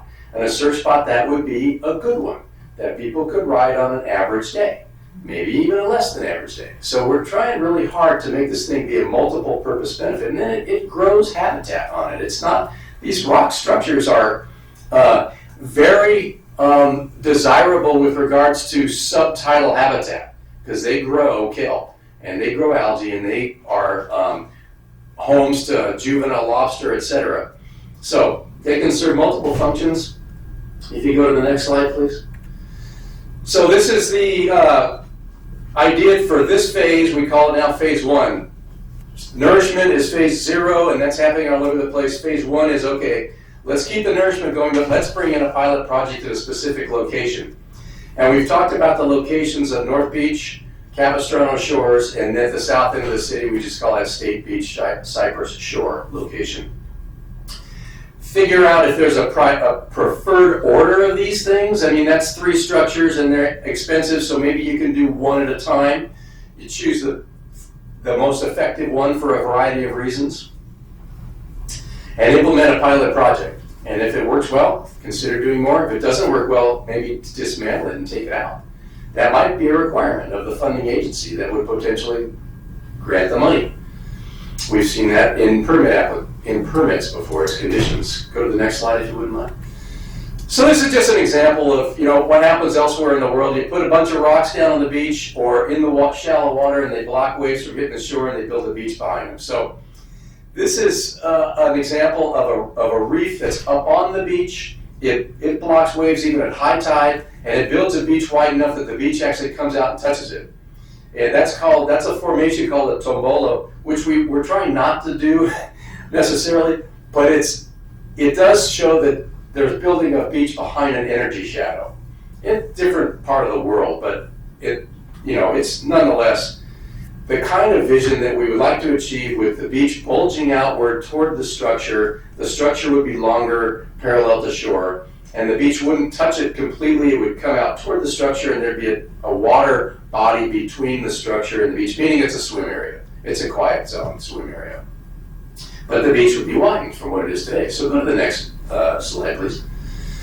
All right, so what we did was we took the concepts that we presented before that I'll show you in a few minutes of these surfing reefs and sand retention reefs, North Beach, south end of the city. Capistrano Shores is a different one. Capistrano Shores really wanted a submerged breakwater, so we drew that and looked at it. And the coastal engineer in the crowd, Mr. O'Day, in the seats here, looked at what's been done elsewhere to figure out how do these work and will they build a beach behind them. And Sandag did something called the Regional Sand Retention Strategy in 2001, where they looked at these same structures, breakwaters, reefs, and groins. And they did some conceptual designing of them, and they used tried and true methods of looking at existing breakwaters out in the real, along the shoreline, reefs that are along the shoreline and groins, and did a correlation between the dimensions of the structure, whether the length of it, the distance from the shoreline, the elevation of it, the size of this breakwater, and how big of a beach it would build up behind it in Southern California. Southern California is somewhat similar from place to place. There aren't a lot of huge exceptions to the wave climate in Southern California. Yeah, there's a little bit of sheltering beside Catalina Island, but you're not in that. So you're exposed to a lot of wave energy such as Oceanside is. So you're somewhat similar to Oceanside. Well, Oceanside's doing the same kind of thing right now. It's called Re-Beach. You might have heard about it. They're looking at ways to hold sand in place and nourish. So we took what they did as well. And we actually borrowed their concept and applied it to San Clemente because we think it's worthy. And they analyzed it with a numerical model, which is a computer program that models waves approaching the shore, sand placed on the beach, and then the shadow created by this structure, and how much shadowing will the structure accomplish, therefore how slow will sand move and how much sand will accumulate, and depending on the length of the structure along shore, how long of a beach will it be, and how wide of a beach will it be. So we took their results and projected them onto your beach. So with that, we were able to calculate how large of a beach would form behind these projects, behind these retention features. What we know is if this goes further, there will need to be more detailed computer modeling for your specific structure at your specific beach, and probably a physical modeling effort, which is a laboratory, where you build it and actually push waves on it with a wave generating machine that's scaled way down. It's, Mr. O'Day can correct me, but it's about the size of this room, if I understand it right. You shook your head, yes? Okay, thank you. And you build the structure, you push waves on it, and you measure behind the structure the amount of shadowing that occurs, and you extrapolate that into the type of beach that would be built behind it. So with that, go to the next slide, please. All right, so the first concept that we'll show you is used in 2 places at the city. So off of North Beach, we've drawn a reef, which is a breakwater across the top of it. There's a parallel to shore segment on that feature that sticks out of the water. It's at elevation of +10 above the mean lower low water mark. So at high tide, it's still got a freeboard of 2.5 to 3 feet, depending on how high the tide is. It's got rounded edges, rounded end points, and the intention is for the center of that breakwater to break water completely block wave energy, get waves wrap around the edges of it, and the edges are sloped and rounded, and the intention is that waves wrap around the edges and break and peel along the outer sides of the breakwater as a surf spot. And that slope needs to be determined. We took it from the concept, borrowed the concept from Oceanside and applied it here and used it almost directly. We didn't tweak it because they modeled it, and we wanted to stay within their parameters just to kind of try to extrapolate the effect on your beach. This feature, according to the calculations done by our engineer, could create a beach behind it, shown in the light colored tone polygon, that can equal somewhere between 8 to 13 acres, depending on season, depending on year, depending on sand volume that's in the system. And the upper limit was one that we're more hopeful that it would obviously experience at some point in time, probably right after construction. And then it might shrink and grow depending on whether it's a calm year, an energetic year, an El Nino year, things like that. That sand deposit behind this structure would need to be built at the same time as the structure. The structure would go in, and concurrently with it, the beach would be created. And that would be done so that it would not act as a trap for sand that's coming down the shoreline in whatever direction, whether it's from the north towards south or south to north, and trap it so that it would then not be able to head further down coast and just naturally nourish the down coast beach. So what we like to do is do what we call a pre-fill. It's a pre-fill salient is the name of the feature, that sandy bar formation, the curved feature that extends out into the ocean. We would pre-fill that with a volume of sand that's somewhere between 400,000 to 600,000 cubic yards, maybe an average of 500,000 if you just want to take a midpoint. So it's a pretty big volume. It's not trivial. And so once it's placed and it sits there and hides behind the structure, it'll work its way gradually out in one direction or another and be replaced by sand coming from behind it. So it will disperse and be refilled by sand coming from up coast or down coast over time. But once you put that in the system, it's not robbing from the adjacent beach because you've compensated for that with the pre-fill activity. You can go to the next slide. And this just has some numbers and descriptive information about this concept. We're trying to gain the function of blocking wave energy, secondarily providing surfing. It will, if it can accomplish both those things, then it'll also act as a recreational enhancement and provide some habitat benefit to not just on the beach, but on the structure itself. And it could be a dive site, it could be a scuba dive site, depending on the ability or the degree of shadowing that happens behind the structure. It could end up being a really good scuba dive site on the beach side of the breakwater where it's calm, because you can get out relatively easy. There's a rocky substrate and there will be habitat that occupies it. We think it would be relatively close to the beach in water. It'll be centered on water that's about 15 feet deep right now. We'd like to keep it closer to shore. The closer to shore that we put it, the better the shadowing and the more sand that will accumulate. But if you get it too close to shore, that sand deposit might connect to it, might be so large that it actually connects, which then it's got benefits, but the problem is it's a full barrier to sand moving along the coast afterward. So it starts to become basically a blocking structure. We don't want to block sand movement. We're trying to slow sand movement and have it reside here longer. We've kind of described it in the middle column. It's the plan form. It's a linear crest with rounded ends, and I've affectionately started to call it the dog bone because it kind of looks like a dog bone reef. And that was never intended, but that would be some of the way I think we describe it over time. It's approximately close to a 1/4 mile long, and it's about 700 feet wide. So it's not small. It's a big structure. It's an expensive structure. I will warn you on that right now. It's not cheap. And it takes the amount of sand we suggested of nearly 500,000 cubic yards, and it will form a large-scale beach that's somewhere between 8 and 13 acres. You can go to the next slide.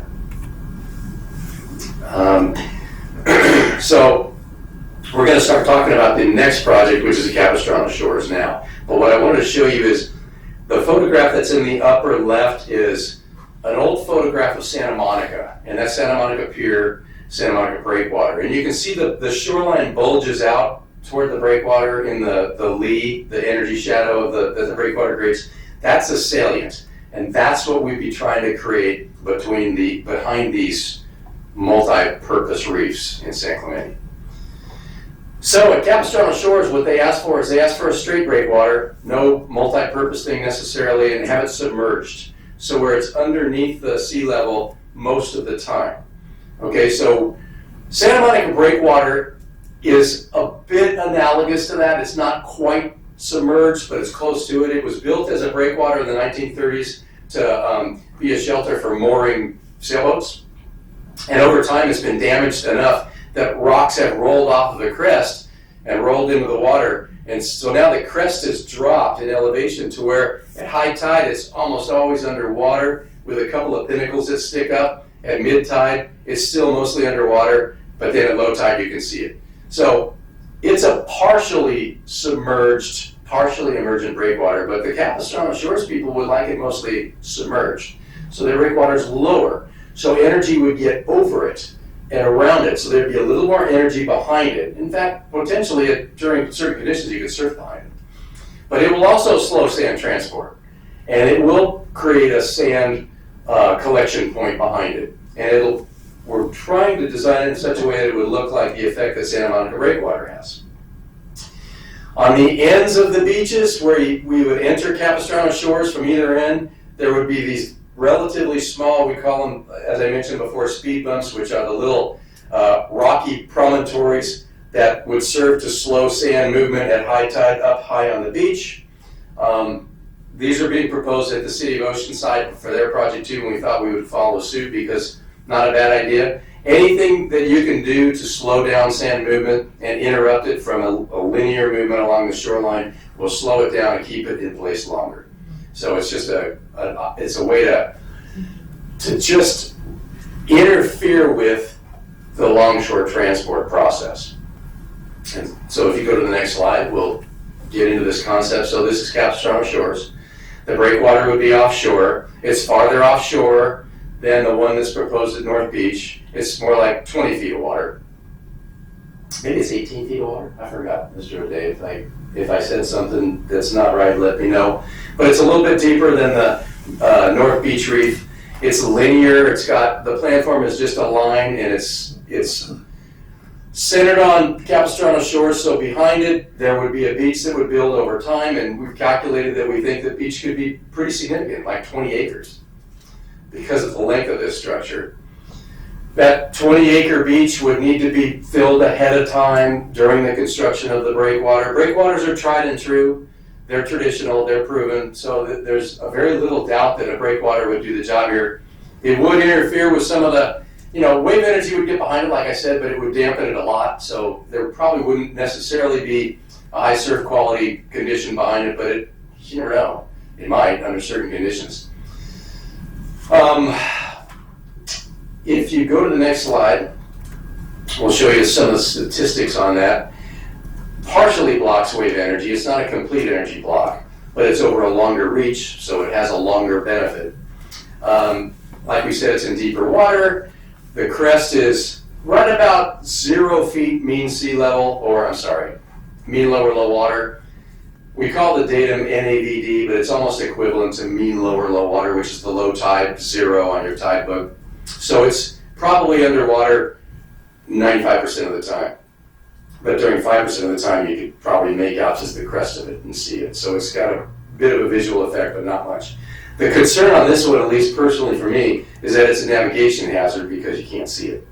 So jet skis, et cetera, that are buzzing up and down the coast coming out of Dana Harbor, it's going to be marked, but that doesn't always do the job.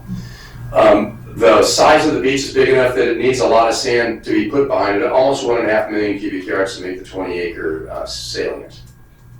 Not trivial, but a good quality sand project.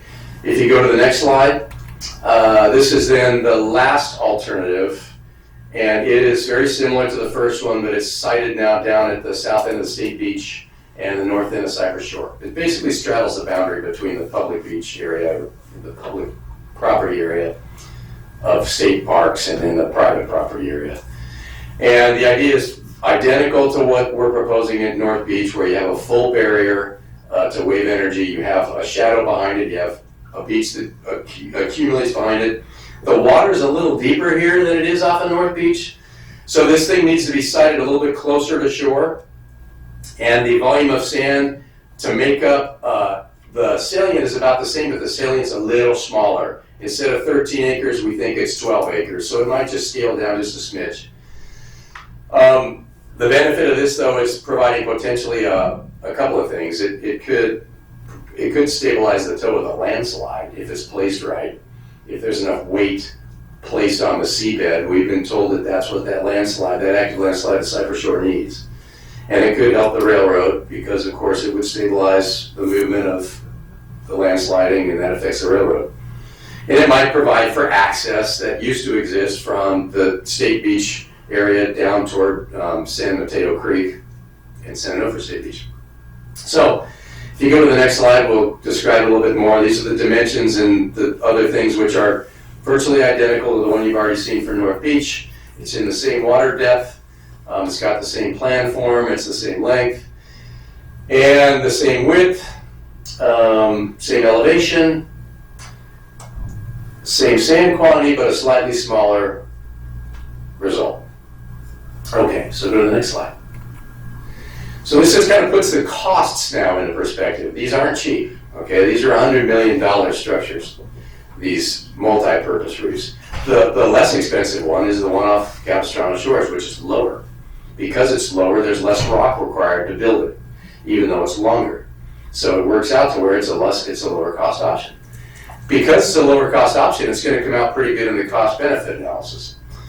The benefits, we asked a gentleman named Dr. Phil King. He's a retired Cal State San Francisco University professor that's the beach economist for California, basically. The state uses him. He's one of the most experienced ones in the region. He knows San Clemente well, so he's on this project. And we asked him to give us the benefits over 25 years, the next 25 years for these projects. And he tallied them up, and they're limited to only recreation, meaning if you have more beach area and you attract more visitors, they spend a certain amount of money to visit the beach. And there's some assumptions as to what goes into that. It's $62 a person, and they occupy a 10-foot by 10-foot space.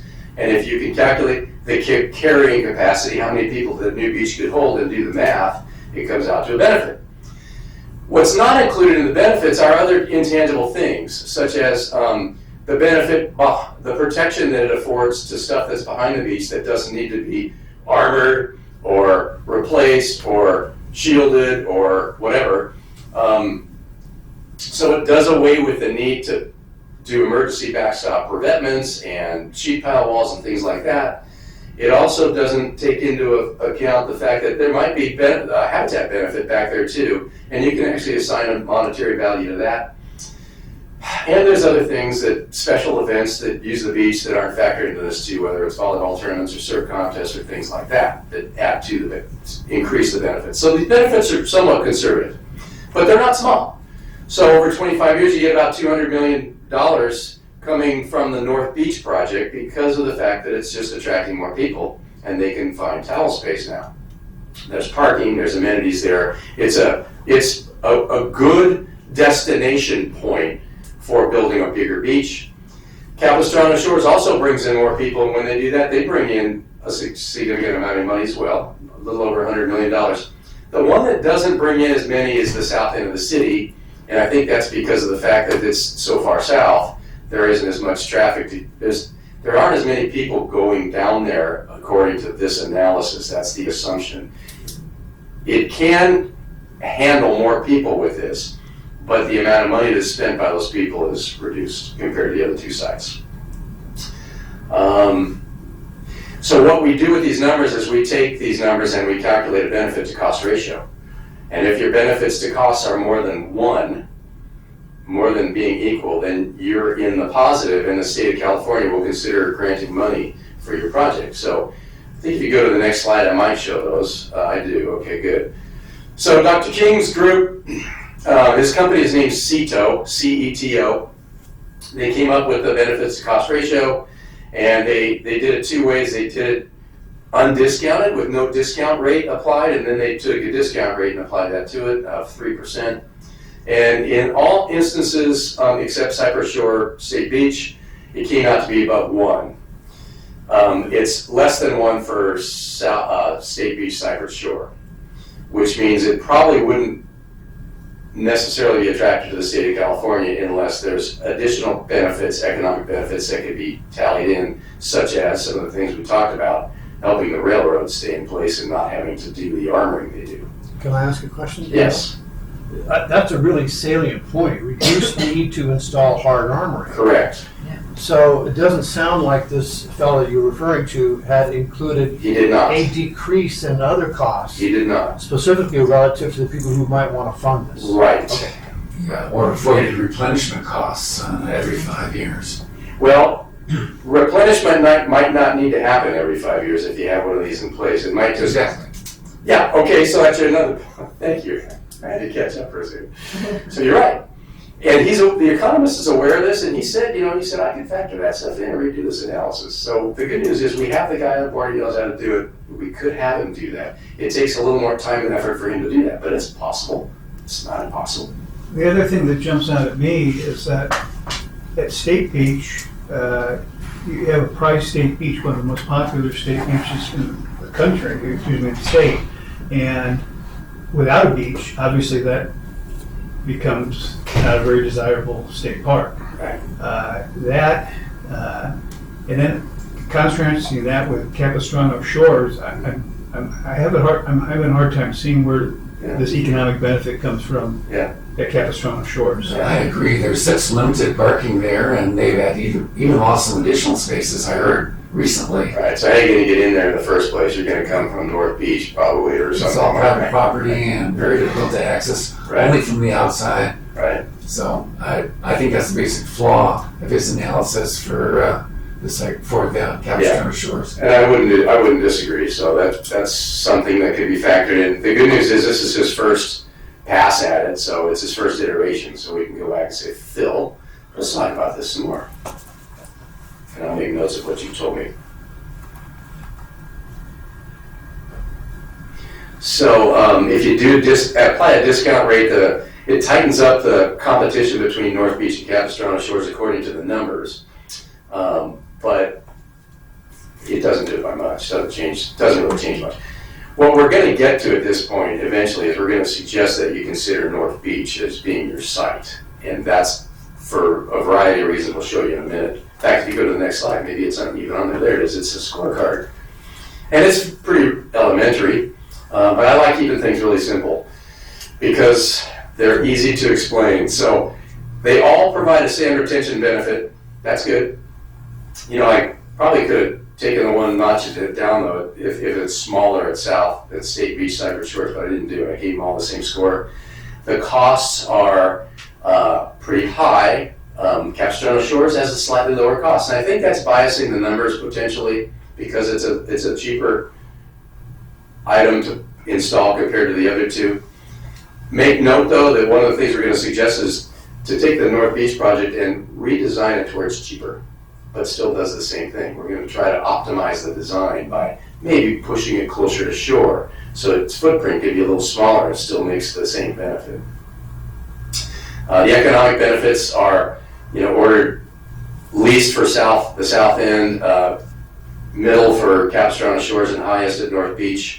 And that's primarily because of the amenities afforded by North Beach with the parking, the access, the train station, formerly a concessions building, but now a restroom and public safety center, and proximity to food, etc. The ability to be permitted, they're all able to be permitted, but I'll be frank that it's easier, in my experience, to secure permits for a project that's benefiting a public beach. The agencies look more fondly upon that. The agencies will permit projects that are on privately held beaches, but it takes a bit more work. It's not as easy. And sometimes it can require extraction of some flesh from the private homeowner group, depending on if they're trying to get the permits. And I'll give you an example.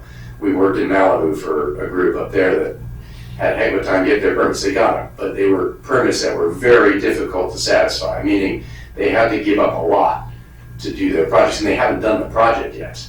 They've got their permits, but they haven't done anything because they're having trouble understanding how they can provide an access way for the public along the backside of their homes, but between their homes and the beach. That's the kind of thing that's being required by the Coastal Commission. The resilience benefit is, they all get that. I think North Beach probably gets a little better one because you can get a bigger beach built behind the structure than you can at the south end of the city. And then the total possible points added up to be North Beach wins, Capistrano Beach is second, south end of the city is third. So I rank them 1, 2, and 3. So that's basically just the super simple, high-level 30,000-foot overview. We go into a little more detail in the report and describe things with more information that you can look at when that comes out. Go to the next slide, please. So, like I said, in order to understand the cost better, there's ways to maybe make the alternatives less expensive. At least the one, if you choose to pursue one in particular, we could really focus in on that and try to make that a less costly item to build and still provide the same level of benefit. So you make it a higher benefit to cost ratio. That's what we'd be trying to do. It makes it more attractive to the granting and funding agencies. Some of the economic benefits that could have been considered weren't yet, and we've talked about that. Protection for the railroad, protection of the landslide stabilization for the south end of the city, and the campground benefit. I'm not sure we really factored in the fact, I think the campground's probably at capacity a lot of the time, but it might increase its capacity if there was a better beach down at the base of it. Or nobody would go to the campground if there was no beach there. Yeah. I don't know, still got a pretty nice view. Yeah, I was just gonna say that too. I mean, they make reservations a year out.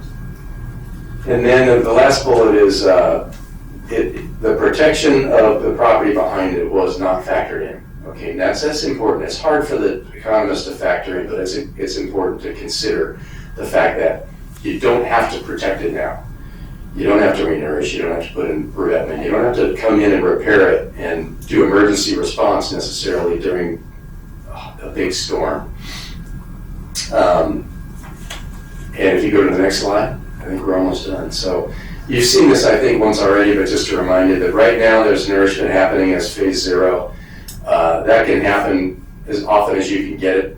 So boom, you're in that stage right now, but phase 1, actually implementing these things that we talked about, is probably 5 years away at best. It could be longer if there's controversy or if there's a lack of funding. And there might be both, I don't know. The second phase, which I really didn't touch on too much, is having dunes and habitat form at the back of the beach. If the beaches are wide enough so there's plenty of room for people, there will be a formation of dune that starts to happen at the back of the beach because that's just a natural process. I live in Huntington and the beach is really huge, as was mentioned already by Dr. Sanders. And the people stay down by the water primarily and close to it, so they just walk through. They don't spend a lot of time on the back of the beach. The back beach just accumulates sand and dune grows there, and it accumulates more sand over time naturally, which is a good reservoir. If you can get that, you'd be doing really well, because then you have additional buffering, like I already mentioned, during the a rough winter. So that's farther out. That's probably 10 years plus, okay? Just guessing. If they can implement a project and it makes a wide beach, it's going to take double that time for a really wide beach to form and become established, so you get dune habitat. And if you don't have a wide enough beach, you're probably not going to have dune habitat because it's going to compete with people's use of the beach, and it's just not going to stay, because people will use the beach and they'll use that part of it. And they'll trample it. It's no big deal. Go to the next slide, please. That's just the way it goes. So we like to hear from you. We like to hear your questions, your comments. You give me some. Thank you. Let's have more. And then this is going to go out to the public next week. So it's going to be a 50-day, I heard, public review period. And we'd like to know what everybody thinks so we can finalize the report in a way that the city would like to see finalized. Because it would be appended to grant applications. So if we submit grant applications to agencies that are offering up money, this would be the explanation of why we're applying for the money. You can go to the next slide. And the schedule is a lot there. Sorry to make it so busy, but it started 2.5 years ago. It's going to be done by the end of this December. The draft report goes out, like I said, next week for a month and a half. And then we're going to finalize it we're going to try to finalize it in fall, and then give it to the Coastal Commission in December or earlier than that. That's the deadline, end of the calendar year. And we have applied on your behalf for grant funding from the state. Initially, we haven't heard back yet, so we're going to try another grant as well. It's just to take you to the next step. The next step is basically design it to a point at which you can model it numerically and build it in a lab and prove you can do it, and then do your environmental document and apply for permits. That would be the next step. So you got your permits secured, hopefully your environmental review done, and you've got your engineering to a point at which you just have to finalize that engineering and issue contractor bid advertisements to the construction industry to build it. If you go to the next slide, I think this is probably it. So these are you guys know all this stuff already. How to reach the city, because you are the city. You can go to the next slide. I think we're done.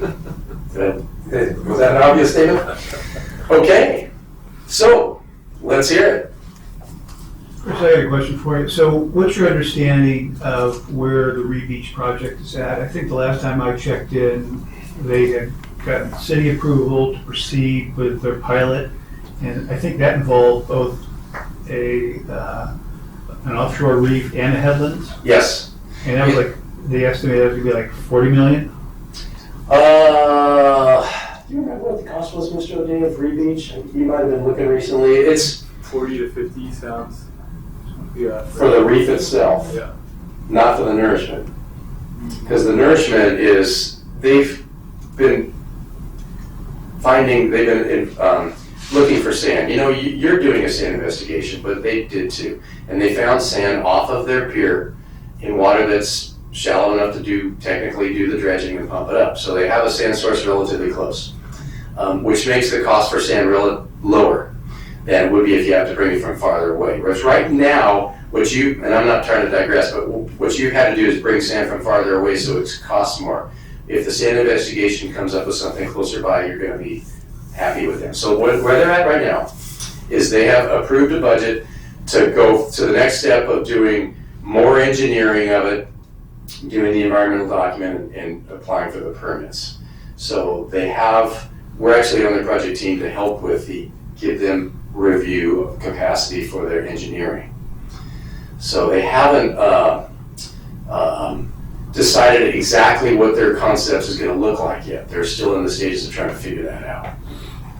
It's mostly a submerged reef, mostly submerged with, I think, a low tide crown that sticks out at low tide, but at high tide it's underwater. Does it include headlands? Yes. Too? It's got what are called the speed bumps that we mentioned earlier. The headlands are attached to shore, and they're a relatively modest little protrusion, a little bump out in the planform of the shoreline. They've tried to take underneath their pier, they have a landing that the pier goes out on, and they've tried to make those speed bumps the same size as the pier landing. So it's a couple 100 feet out and probably 50 feet wide, and it's rip-wrapped. It's like a rip-wrap bulge that extends out from the back of the beach. And so how far ahead are they relative to us? They're no farther ahead than you. They're just getting started on going to the next phase. So if you start your next phase, you'll be right in lockstep. I got from your comment that those total cost amounts that you included the sand replenishment component of each of those plans. It does. It includes everything from stepping out right now and doing the additional engineering, the modeling, the environmental review, the permitting, then finding the sand, doing the construction, and then monitoring the construction for 5 years. So that's what those costs include. Every conceivable thing that we could come up with, we put in there. That's why the number's so high. And contingency. And there's always contingency built in, right? And it's not small, it's 35%. I'll have to check to verify, but I think it's that high. And so what we do is not trying to scare people, but we try to come up with what's the worst possible case. And then we work from there downward in terms of let's design this structure. Now that we know its capacity to be $107 million, let's design it to be a lot less than that and still accomplish what we're trying to do and find sand closer to, we took the sand cost as if it's coming from Surfside Colony.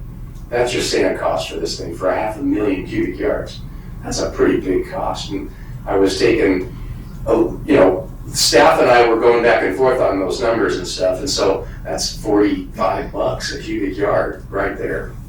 So there's things that can be done to bring the cost down, and our goal is to try to do that and still make the project work so that you're more attractive to the funding agencies, and of course it's more feasible, more realistic. One of the other economic items you may want to include on the south end is they're slotted to get 300,000 cubic yards of sand, 300,000+ cubic yards of sand from OCTA. So I think you got 600,000 was the sand replenishment amount in the south end. Right. More than half of that would be already contributed by OCTA. Yeah, we didn't factor that in at all. It's not even considered in the numbers. So if there's a way, the best thing to do would be able to put these projects on top of each other and have them complement each other. I think OCTA has a plan to be doing their sand placement sooner. From what I understand, they're it's an urgent thing, so they probably would be doing their sand delivery before this project goes in the ground.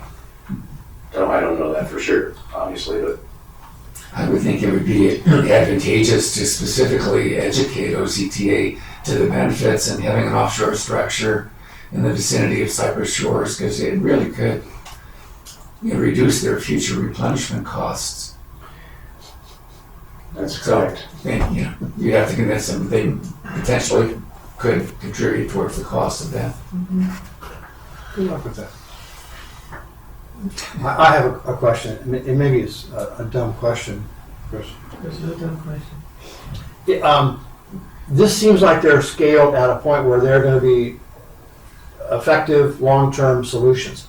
If you're trying to create an example here of showing what can work and how it can work, can you scale this down to a more pilot size? Yeah. Or does that have a diminishing return on does. the overall cost? So It you does. cut it in half, but it doesn't cut the cost in half. Correct. Or cut it by 25%. Yeah, and I don't know off the top of my head how much would be cut, but it would be a lot, because the problem is, if you make it, let's just say for example, you make it shorter, so the dog bone isn't quite as long, maybe the dog bone's shorter, waves can get around that more effectively. If it's got to be long enough to fully prevent even a wave at a high angle from wrapping or refracting around it and getting into shallow water and transporting sand. Sure. So there's a break point at which it just isn't feasible. But I don't know what that length is, honestly. That's the kind of thing that a laboratory would help us understand, because we could try different lengths of this thing, different wave angles. You could try an infinite number of combinations to figure out, is there a sweet spot that allows us to make it shorter and still we get the shadow behind it and we get the size beats that we want. So this is a paper exercise right now, and the paper exercise is risky because we don't know that much, frankly. What we know is basically just scratching the surface. So it needs to be scratched a little deeper. So, real quick, in terms of the surfable reef, it's still very difficult to conceptualize, but I'd like to throw an example out of the La Jolla headlands, right? And from La Jolla Cove to Pacific Beach Point, right, is technically a breakwater, but it's got very good surf reefs on it that are slabs, let's call them, right? So critical waves, something that our coastline does not have. We have very nice, gentle waves, unless it's beach break, right? But in terms of kind of taking from Mother Nature to an example that is your dog bone, I would like to suggest that we take from our own coastline, right? And create some sort of slabbed cliff. If a breakwater, I'm not saying that a breakwater is necessary, I would rather not see a breakwater, but if it's going to come in, then a slabbed wave would be much better than a gentle wave. For you. That's what old man's in Santa. Come on. We already have cobblestone points. We need a wave of criticality. But it's also the smooth dogbone nature of it. I would think that a jagged crown, right, where you have points, you have slapped points, would be a slightly better design to stop. I mean, even if it's just like a bunch of boat ramps laid on its side, that's what the wave pool is, right? It's just a slightly angled slab of concrete. Yeah. Well, and all these ideas you're contributing are things that we could test, and we could try to use a numerical model to see if they make a difference and provide additional benefit in the physical model. So that's the laboratory, that's the place to test all these ideas. And what we're doing is taking somebody else's idea, who I respect and trust, and they know surfing, and they know beach building. And we borrowed that idea, we asked for permission, we put them on the project team, they're on your team to do this project. GHC is who I'm talking about. And we brought this forward. And I trust in their judgment, and looking at the concept, it makes common sense to me that it could perform. So what I'd like to do is see at some point somebody, it'd be helpful, I think, if somebody were to take this forward and test it out somewhere, either on a computer, which they're going to do down there. Their concept changed from the dog bone to being more of a boomerang. It's kind of like a chevron, kind of a triangle, where the wide end or the wide side is facing the beach and the point's facing the ocean. Yeah. So it doesn't have the footprint of the bigger structure. What we're talking about for you is, what we're talking about is a structure that's big enough that I know it'll work. There's uncertainties about the surfing quality that we get out of it and things like that. That's fine-tuned stuff in my opinion. The bigger question of, will the breakwater work and block water and waves from hitting your shore? Yeah. And will it build a beach? Yeah, it will. So they're proven. So we know that'll work. I appreciate your comments, and what we'll do is let's factor that in and work together. I mean, if you want to see a different outline, don't hesitate to sketch one and send it over to staff, and we'll take it and consider it for the next round of this thing. There are engineers that are much better to wave pools popping up everywhere. They've got all that information, right? Like, right. So one other thing I just want clarification on is, do we know how far West Reef is out in comparison to Wheeler, you mean? No, West Reef is the reef right between. It's the point of Mariposa. Correct. Yeah. Right? So are we talking that this structure? That's about 1,500 feet, right? Well inside of that. Way inside of that. I don't know. I've never actually. It's about halfway out, maybe. Okay. So we looked at that because what we were trying to do is identify a way to take advantage of the bathymetry, because it gets shallow out there in this kind of a shallow bathymetry pattern. And if we could exaggerate that and make it even more shallow, maybe you could almost have a wave that breaks out there and goes all the way through and dissipates all its energy before you get to the beach. But the problem is that concept wasn't popular. We brought that up early. We called it the Trestles model. And it takes a lot of rock and a lot of material to build up that bathymetry from that far out all the way up to the beach. And people didn't like the fact that it touched the beach. We actually had it connecting to the beach. And it made sense to us, but it didn't make sense necessarily to the public. Said, no, let's keep it off the beach so we have a sandy beach and people don't stumble and fall down and hit their head on the rock and have a problem or hit their feet on it. They have to actually get in the water now and either swim or paddle to get to this structure. It's not up on the beach, so it's not a safety hazard, the kind of thing that people could get hurt on, unless they're driving the jet ski inebriated and haven't seen it, for whatever reason. So it's also, I'm digressing a smidge, but it's got a navigation hazard issue, but you can see it. Because you can see it, you're probably lower probability you're going to drive right into it. So I digress, but feel free to say more.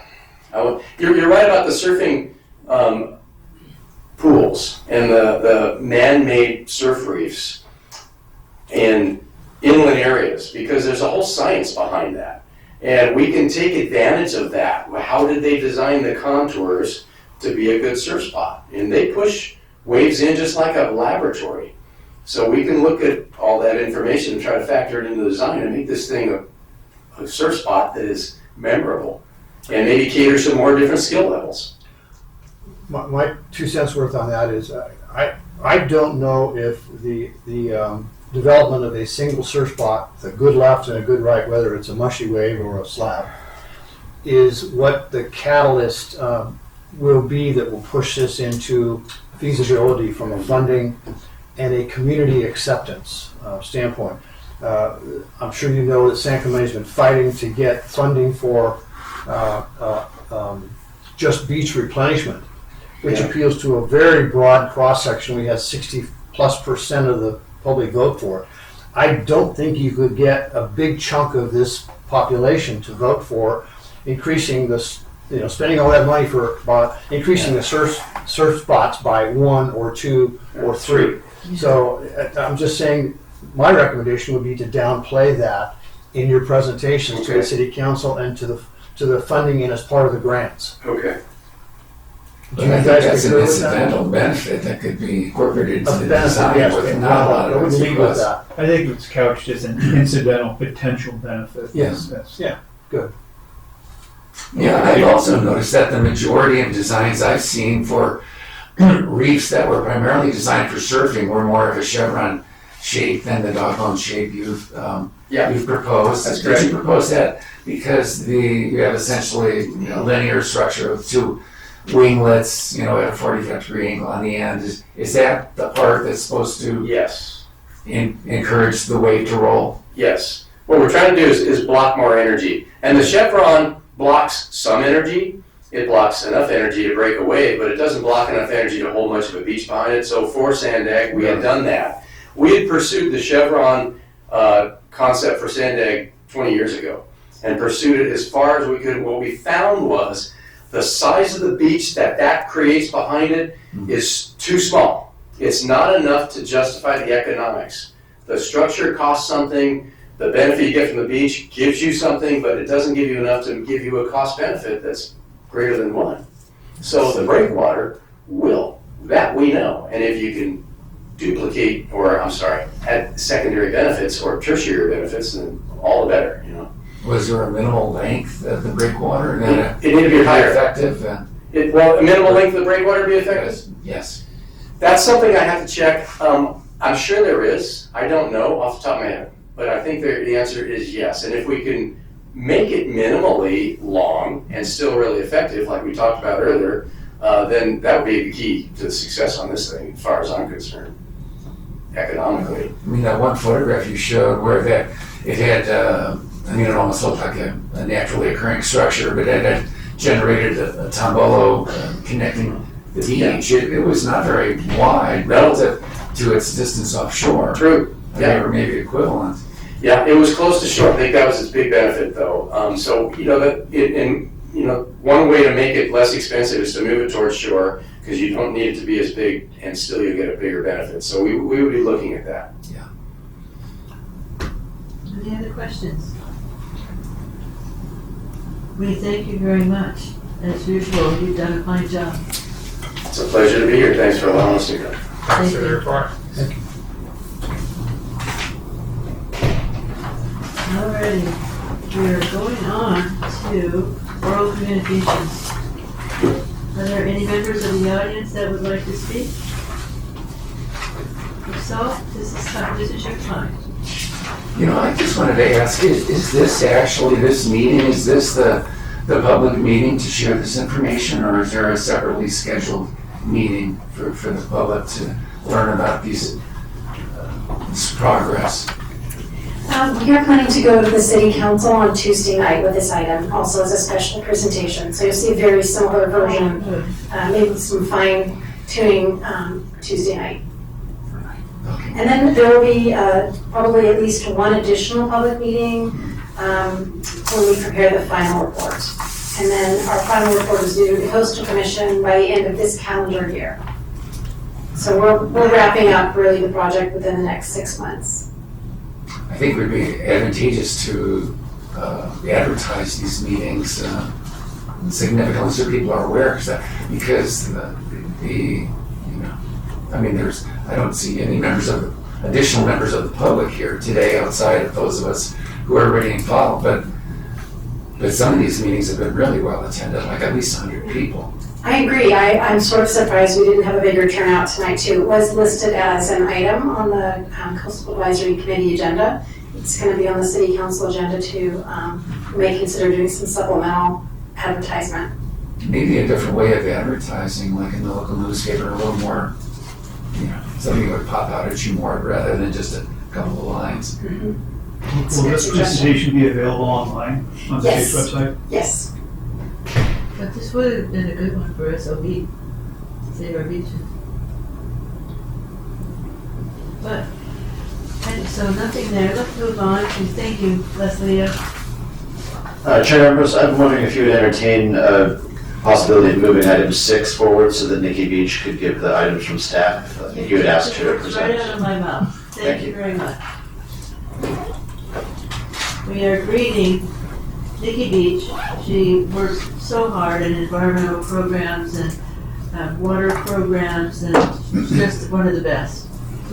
Well, thank you, Chair Ambrose. And welcome, committee members. I did want to take this opportunity just to thank you for your service. It's been really rewarding for me to hear the dialogue and learn more about all the coastal issues that this amazing panel has experience on. So it's kind of bittersweet that we won't meet again in the near future, but hopefully I'll see some of you on other committees or commissions and be able to support you and be supported in return and continue to protect water quality for the city.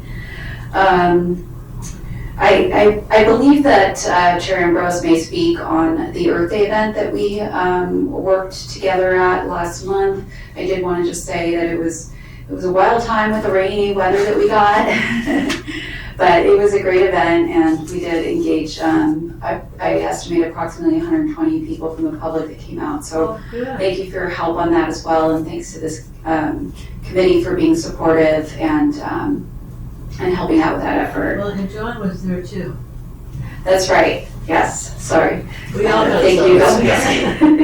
Help to take down the rain-soaked equipment. Yes.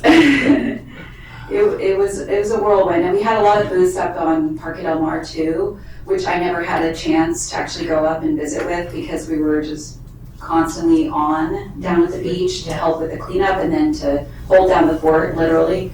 So that was a great effort, and I think our community appreciates that we were out there, rain or shine. So were many cleanup volunteers. Yeah. I just want to provide a few other comments just on where we are at with POCHI, since that was a big emphasis for this committee.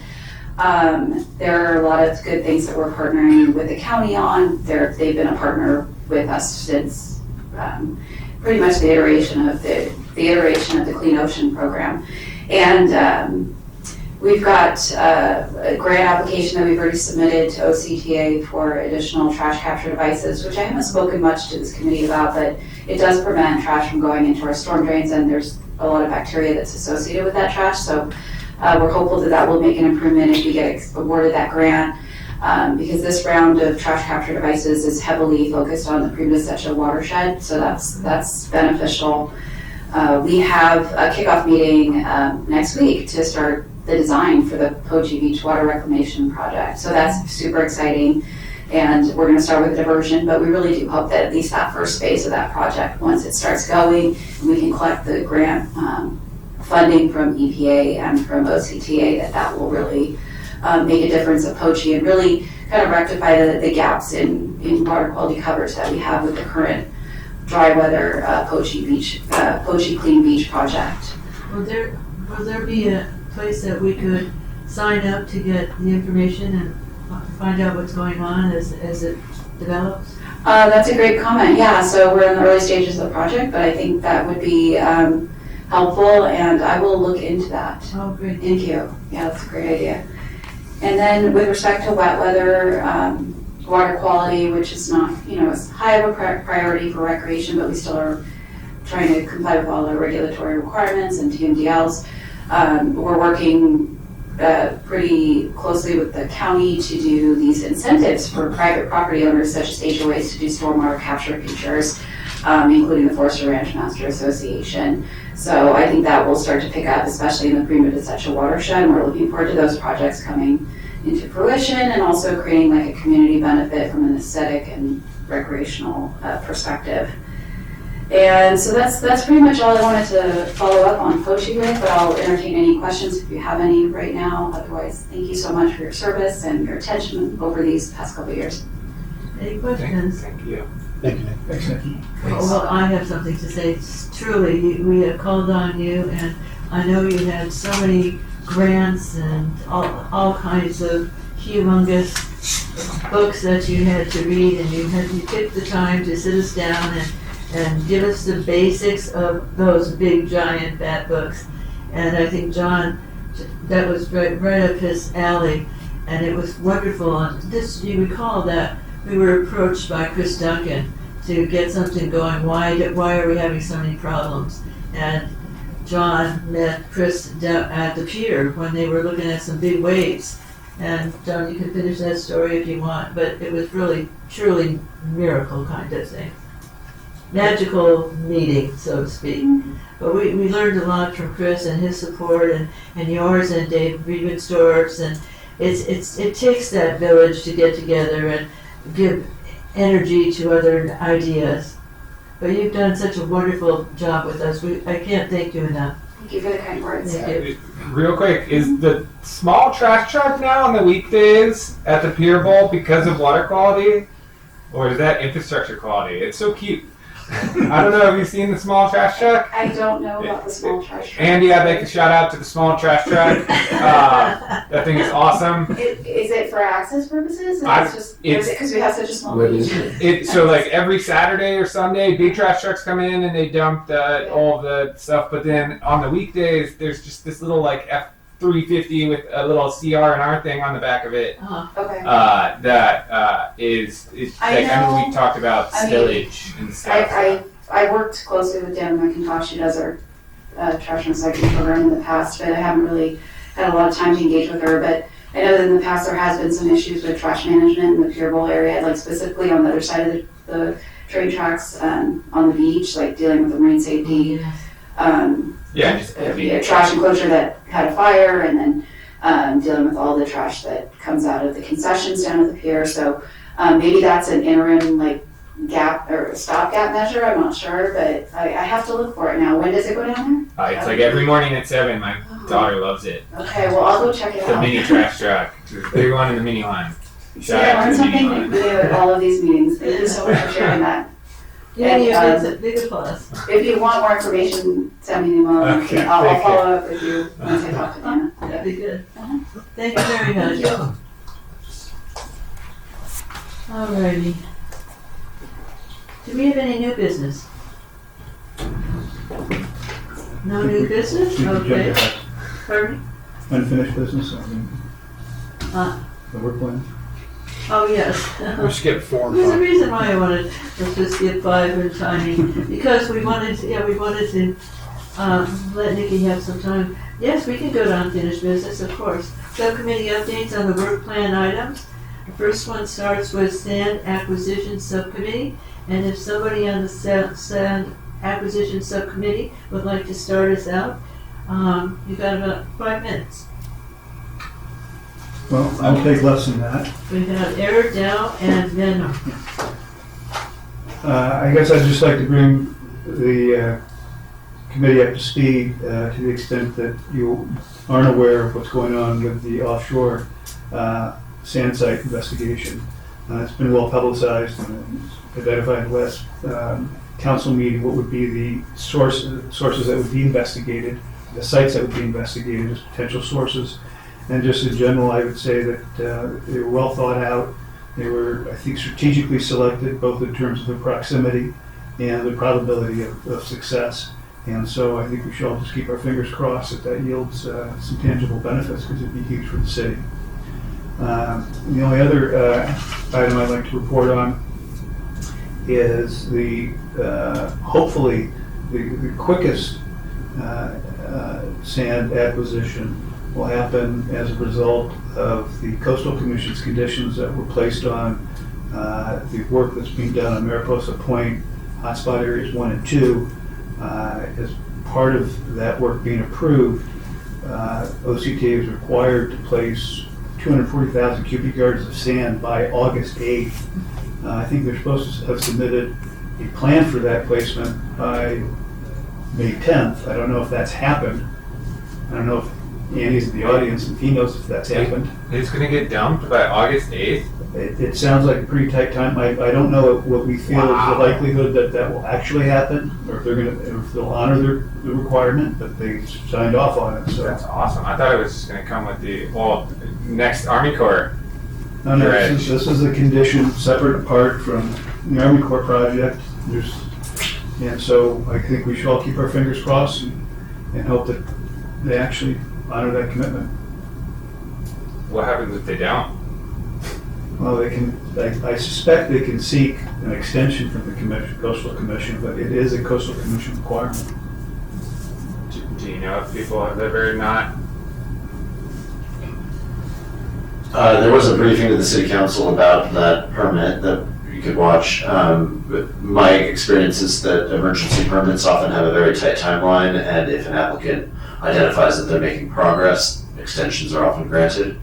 But there are usually requirements to identify that you're making progress. For example, identifying a sand source, identifying a methodology to deliver the sand. Anything else?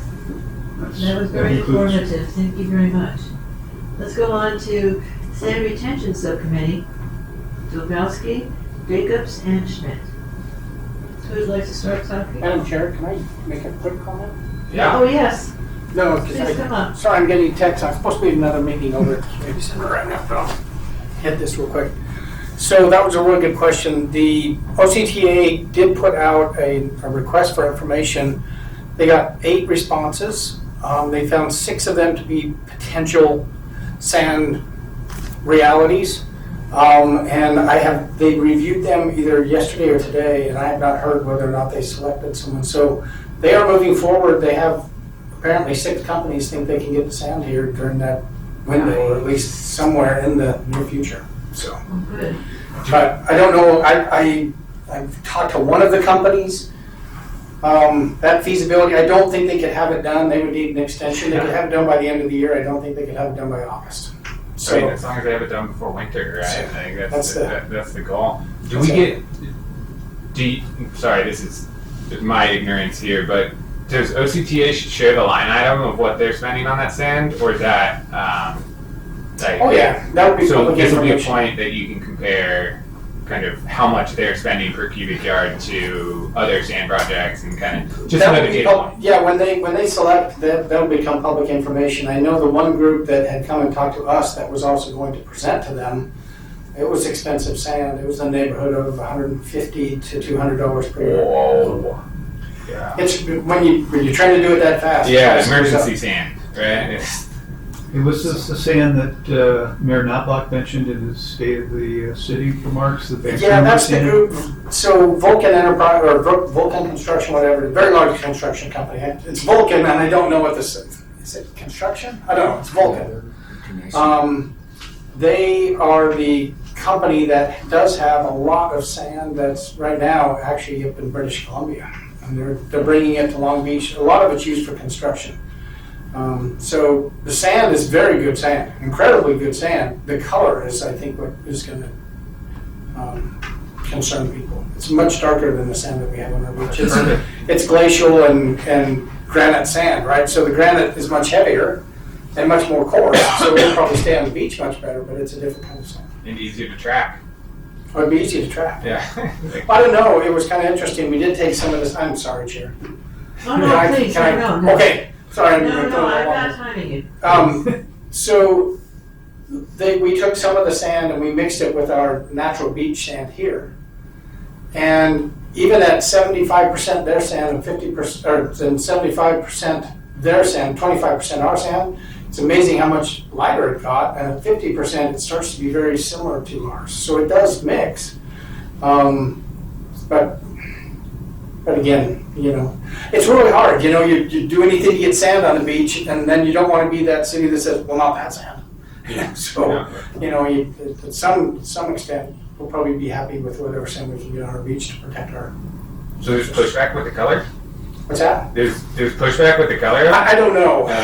Not yet, because it's not official yet. I mean, there were 5 other applicants that they reviewed, and I don't know where they're getting their sand. Thanks for the update. Yeah, sorry about that. And thank you for everything you guys do. And I'm sorry, I got to sneak off. There's another meeting about whether or not we're still going to be able to have gas stoves and gas dryers and gas water heaters going on. So. And is it okay if we send you a copy of what we were going to say on water quality? Please. Okay. Please do. I appreciate it. Thank you so much. Thank you so much. Thank you. For the sand retention, we just would like to say that monitoring is the easiest thing to continue a push for retention. We obviously saw the I can't even think of the name, but the armoring project resiliency. That's what it is, the resiliency project, and or paper, and that will retain sand, like Moffett says it will, but it could have adverse effects. So yeah, tracking is really the best way to retain sand right now, and would like to see that continued funded. That's it. Sand retention over now, unless John has anything to say. No, not on that topic. No. Okay. The next one is Water Quality Subcommittee. And I'm starting from the top, San Clemente Coastal Advisory Committee Water Quality Subcommittee, summary of work product and recommendations from January 24th to May 25th, prepared by John Grabowski and done on the 5/14/25. Water Quality Subcommittee members Susan Ambrose, Steve Nord, and John Dolagowski. And I'm just going to start really quick. I'm going to be fast. And Zach said he'd help me along if I'm. Here we go. The first thing we looked at, when you look at water quality, there's certain things that you can do with water quality, and some are minor and some are very major. And we started out with, let's tell them how many meetings that we attended, and this is just a small amount of them, of what we've done. So already, bi-monthly meetings of Coastal Advisory Committee, OCTA Coastal Rail Resiliency meetings on April 11th and May 30th of 2024, San Clemente City Council meetings on dates where coastal issues are presented, City Council retreat on Thursday, February 13th, Save Our Beaches meetings, City of San Clemente City Council meeting on January 24th, 2024, during which they voted on the planned beach stabilization program in Oceanside, follow up with Jamie Timberlake to plan for presentation at CAC, Smart Coast California Policy Summit on September 5 and 6 on 2024, presentation at Marine Science Center at Dane Point Harbor regarding the use of drones for studying whales and beach sand migration, met with the City Council members and former Chris Duncan to discuss causes of poor ocean water quality ratings at Cochi Beach in September 2024, met with Dave Riebenstorff, South Orange County Watershed Management Area Executive Committee meeting on March 6, 2025, UCI and City of San Clemente Resilient Shores reception on March 19, distributed flyers and participated in San Clemente First Day activities. And I'm moving this over to John because he's going to take over the technical talk right now. John, you are on time. Okay, as usual, I have a lot more detail than my peer group, but it's already on paper, so here we go. I'll try and keep it short. Okay, so in terms of the technical side, what we've done on the subcommittee, the first thing I did was submit review comments for the nature-based coastal project feasibility study for the community meeting number 2 back in March of 2024. At Nikki's suggestion, I reviewed the comprehensive human waste source reduction strategy investigation summary report, which came out in January of 2024, and there were some supporting documents there that we needed to review it concurrently. Then I prepared a presentation of the findings of that review for city staff, and we met with Dave Ravensdorf and Nikki Beach to discuss our findings and show the draft of that presentation, which was then revised to incorporate their comments. Separately, I performed a literature review regarding the impacts of dog waste on beach sand, surface water quality, ocean water quality, and wildlife, and a compilation of dog beaches in Southern California. So we never presented that. If any of you ever need that information, contact me because I have a big bibliography. We inspected and photographed the accessible locations of Prima Shaker Creek, starting from the landfill down to Cochi Beach, and also hiked and photographed the shoreline initially when we first became members to look for and documented areas of beach sand erosion. And we took some photographs on 2 occasions with very high tide levels and the problems that was creating. We attended a tour of the Prima Chica landfill, which was organized by Nikki, and that was very helpful. And Susan reviewed coastal grant opportunities and submitted those findings to city staff, and my understanding is that I believe they did submit a package for a couple of those. All of us who are in this group had to attend the AD 1234 training and the RONAC training, and then separately I attended that Leadership San Clemente program 1 year ago, which was useful. I would recommend that. And most of the work we've done is related to Poochie Beach, so I'm just going to really briefly summarize the problems and the findings, since despite that we did a lot of work, we never actually gave a presentation on this. But as you probably already know, that they've experienced exceedances of fecal indicator bacteria of the ocean water quality for decades. And that particular beach was on Gila Bay Beach Bummer List, which is a compilation of the 10 most polluted beaches in California. It was on that list 4 times between 2012 and 2024. And it's also on California's Clean Water Act Section 303D list of impaired waters for exceeding the ocean water contact sports water quality standards. So in general, they find that the highest concentrations of contaminants occur after a rainstorm. Poochie Beach is the ocean discharge location for the Prima de Chica Cañada Channel and the tributary Cascadia Canyon Storm Channel. So the drainage essentially starts at Prima de Chica landfill and enters the ocean at Poochie Beach. If you look at the individual access locations, you can see that the flow in that channel increases quite significantly as you move down the channel, and really picks up volume, I would say 50% to perhaps even doubles in the vicinity of Shore Cliffs Golf Course. It's not clear if that's due just from groundwater inflow or perhaps because they're using a lot of water at that location and it's just irrigation return flow. But I think it does highlight a potential area of improvement if they can reduce their water use. All that water ultimately that flows back into the channel has to be treated prior to discharge.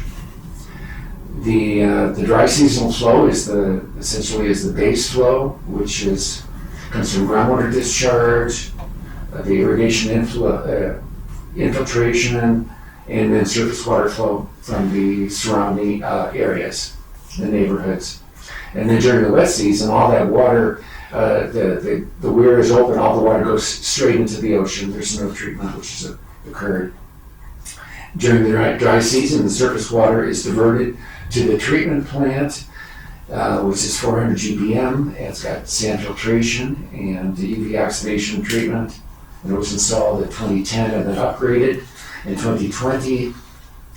However, it has been problematic in operation. It's been costly. It is frequently shut down during and following extreme high tides, where in that case there was leakage and overtopping of the diversion dam, and that seawater gets into the sand filters, clogs them up. They have to shut down the plant, and it's time consuming. So our suggestions from that study, we have a few. Excuse me. We have it's my daughter calling me. Sorry about that.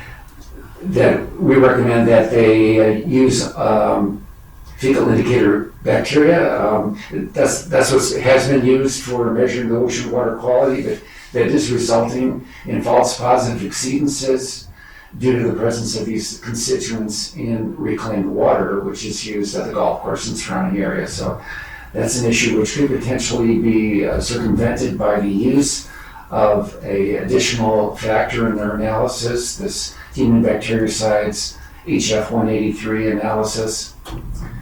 As previously mentioned, we think that San Clemente could potentially work with the golf course to reduce their water use and therefore reduce the amount of water going into the treatment plant.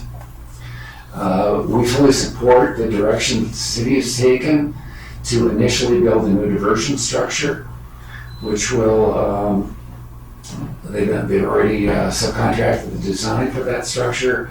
The surface water is going to be diverted during the dry season to an existing pipeline that goes under PCH out to the vicinity of Doheny Beach and then into their outfall at that location, which discharges something like 1 or 2 miles offshore, so where it'll be highly diluted. And then long term, as funding is available, they can build a new treatment plant, and they're proposing to use reverse osmosis to reduce, which would produce 500 acre feet of additional reclaimed water supply in the future. Right now, they don't need that water, so that would be so it's not needed at this time. And so overall, we would like to thank Mayor Chris Duncan for encouraging me to join this committee, and Dave Rubenstorff and Nikki Beach for the support they've given us through this process, and they've been generous with their time. And I'd also like to give a shout out to Laura Campagnolo, who's pretty much, I think the city would stop running if she wasn't here. She really gets a lot of things done. And also from Wiley for helping out with our documents. And Zach, I really appreciate the work you put into feeding additional information to us. It's much appreciated. That's it. You obviously can tell that John does really great work, and it's been a pleasure to work with him. And that's why I like to brainstorm with all of you. All the things come out like wow, we could have done this, we could have done this.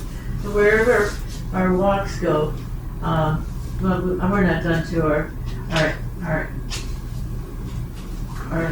agenda yet, so I'll save some of that for later.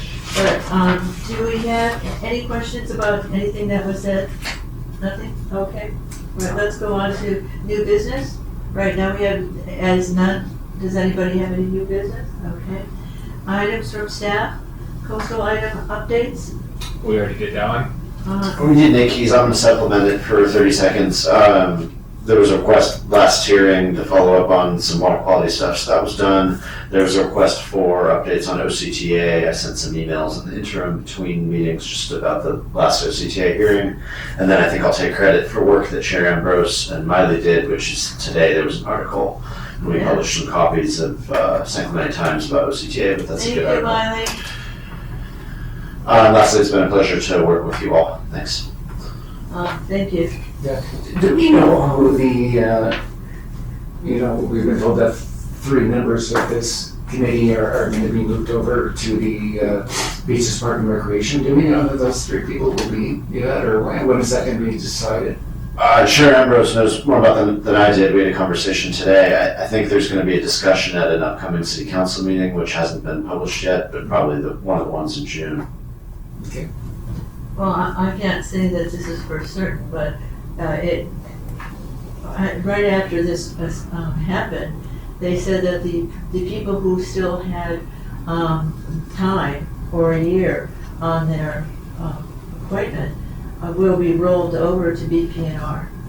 My term will go out, and Don and John. no John. Oh, no. Rick had John's the going other over. He's John. Yeah. I still have 1 year I think I'm done. I think I only have a 1-year appointment, so I think I'm done. Okay, all right, so that's what it is. So you'll be rolling over, and one of the things I wanted to suggest to you, when we got put out last time, a couple of years ago, 2 of us went over to BPNR, myself and the chairperson, and what we did, sorry, I brought it right here, but I brought our plan for the year. We did it as if we were all going to BPNR, so we gave them the same kinds of texts, but that would be in the concept of how they maneuver and do these things with the BPNR commission. I believe you would get some subcommittees as well, whoever's going over, and you can smooth it over, and you will probably be going a lot out of and in the community. So those kinds of things is what I'm seeing, because that's what, and Don, you were there with me, right? Don, you were there with me, and we talked a lot about going out and spreading the word of business, getting business done with BPNR without just sitting in a chair and voting. I mean, you actually went out, you went to the parks. I remember I went down to what's the double one that was with an L? Linda Lane? Thank you very much. We went down there, and I was asked to give my position on that, but some gentlemen who were living in that area said, well, I'm intending to switch the playground over by the sand, and so the playground will be by passerbys, and no, people looked at him and they said, oh yeah, we like that story. And I raised my hand and I said, well, did you do any geological planning? And so to see if the cars that you want to use as a parking lot for that place would handle that, would the land handle all those cars and trucks? And Eric Sund was there, the city manager. He was higher than that, but at any rate, he just thought about that and said, well, what were we thinking hiring a designer right now when we did not even do what Susan is asking, whether it was my name or anybody's name. Those are the kinds of things, the skills that you can bring to that table that many of the people don't know that kind of detail. So that's just what I'm saying about one perception of that, and I think you will enjoy it if you choose to go, those who are ready to go. Alrighty. And I also wanted to thank Matt here, because I was down there at the beach, up at the beach on the little seat there, and he comes along, and the guys in the orange were already on the tracks, and they were moving the riprap. And just as you see it here, on that side, on the ocean side, and we were up at the top, and then they took the plates down. So Matt went down and took a picture also with the guys working and all that stuff. It was really, really nice and it's interesting. So I suggest to you that you might want to go see some of those things. It was a beautiful thing to see, really. So it's the El Portal steps too. You can't see it from Mariposa. Yeah, that's right. Yeah, you can't see it from I mean, I guess you maybe can see it from Mariposa, but you got to go down to the beach. The Mariposa entrance is dead for the time being. Right now. Probably they may be putting it back as a part of the path itself. If they can get sand by August 8th, I mean, they can remake a Mariposa Bridge, yes. little section of it. I have 100% faith in OCTA getting stuff done. Yeah. When they want. And when they want. Okay, anything else? I gave you some information. Of course, my committee members, anybody have some things that you would like to contribute right now? I just want to encourage any of the people on this committee, if they have time, just to submit written comments to the city regarding the presentation we saw from Moffett and Nichols today, because the written comments give it very hard by law to respond to those. But if you just say something verbally, it may or may not be incorporated, and so it definitely makes them, pay more attention. Alrighty. I have two quick comments. Okay. So regarding OCTA's work down at the Mariposa area, that's hotspot areas 1 and 2. I don't know if I'd call the rock placement beautiful. I hope that it's over 7,500 tons of rock that they're adding. One of the other requirements is that they not expand the footprint. So hopefully what they're doing is very delicately engineering that revetment. I think that's why you see so much all the excavators down there, is that they're supposed to be delicately placing those rocks. Well, they really are. That's why I said it was beautiful. They actually pushed it in really far. No, they're taking rocks out. They're taking rocks out right now. Yeah. They're rebuilding it. I mean, I live up there. It's wider than it was before by at least one rock. So I wouldn't say they're making it narrow or pulling it in. Well, just in terms of volume, it obviously is significantly more massive because it is 7,500 tons of rock. The good part is that Hotspot 3, which is the east side, is moving forward. That's the retaining wall and the establishment of the coastal trail, which is a huge win for the city. Yeah. I guess I would just add that Hotspot 4 has not been approved, and I would encourage anybody on this committee to be a big no on that. There is no emergency down at State Beach. There is a wide beach there. A lot of the sand that's come from the federal project is now flowed south. And what they want to do there is an engineered revetment that would potentially be 70 feet off their center line, a substantial increase in footprint relative to, well, there's no rock revetment in a lot of that area right now. It's just a big berm, natural berm. So we're, Save Our Beaches is very much against that, and I hope everybody on this committee feels likewise. The only other comment I make is the two presentations we saw today, what the common denominator was is that all these things are very expensive. And the city does not currently have a dedicated funding source with the failure of Measure BB. There is going to be a reintroduced measure, so coming soon. It's going to be a citizens initiative, which will require just 50% of the vote. I won't give you too many more details because they're still being finalized. And as a citizens initiative, it requires a large number of signatures, I believe 10% of the registered voters in San Clemente. And it's probably going to be a 1% sales tax split evenly between sand replenishment and fire prevention, so really addressing the dual threats to San Clemente on all our flanks. So I think it has an interesting appeal to it. I will tell you that the beach replenishment, or the beach section of it, 70% of the funds collected has to go towards beach replenishment. So it's a very well-structured, very designed so the money goes exactly where it's intended. Well, I know Andy was on that committee or on that group. Was the person that was planning last time still involved? Cameron Cosgrove? Yes. Yes. Okay. Well, I think that one of the things that they could do is put tables out on places like on the markets and on the Sunday vegetable markets, and then once every month they have the whole street done. You got to get people interested and noticed. They can notice what's happening. We should have color posters and things like that to draw people to what you're doing. Otherwise, yeah, they've definitely thought through the challenge of getting 4,000 signatures, and they have a well-organized ground effort game plan to accomplish the goal.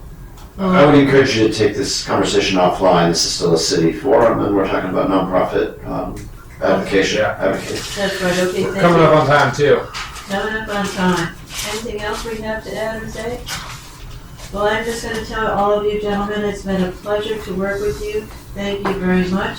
We've all learned something, and it's a pleasure. And I know we're going to go cross paths many times.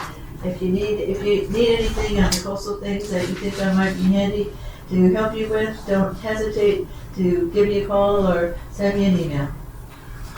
Thank you, Chair. Chair. Ambrose. You're welcome. I'd like to make a motion, since this will be a historic one,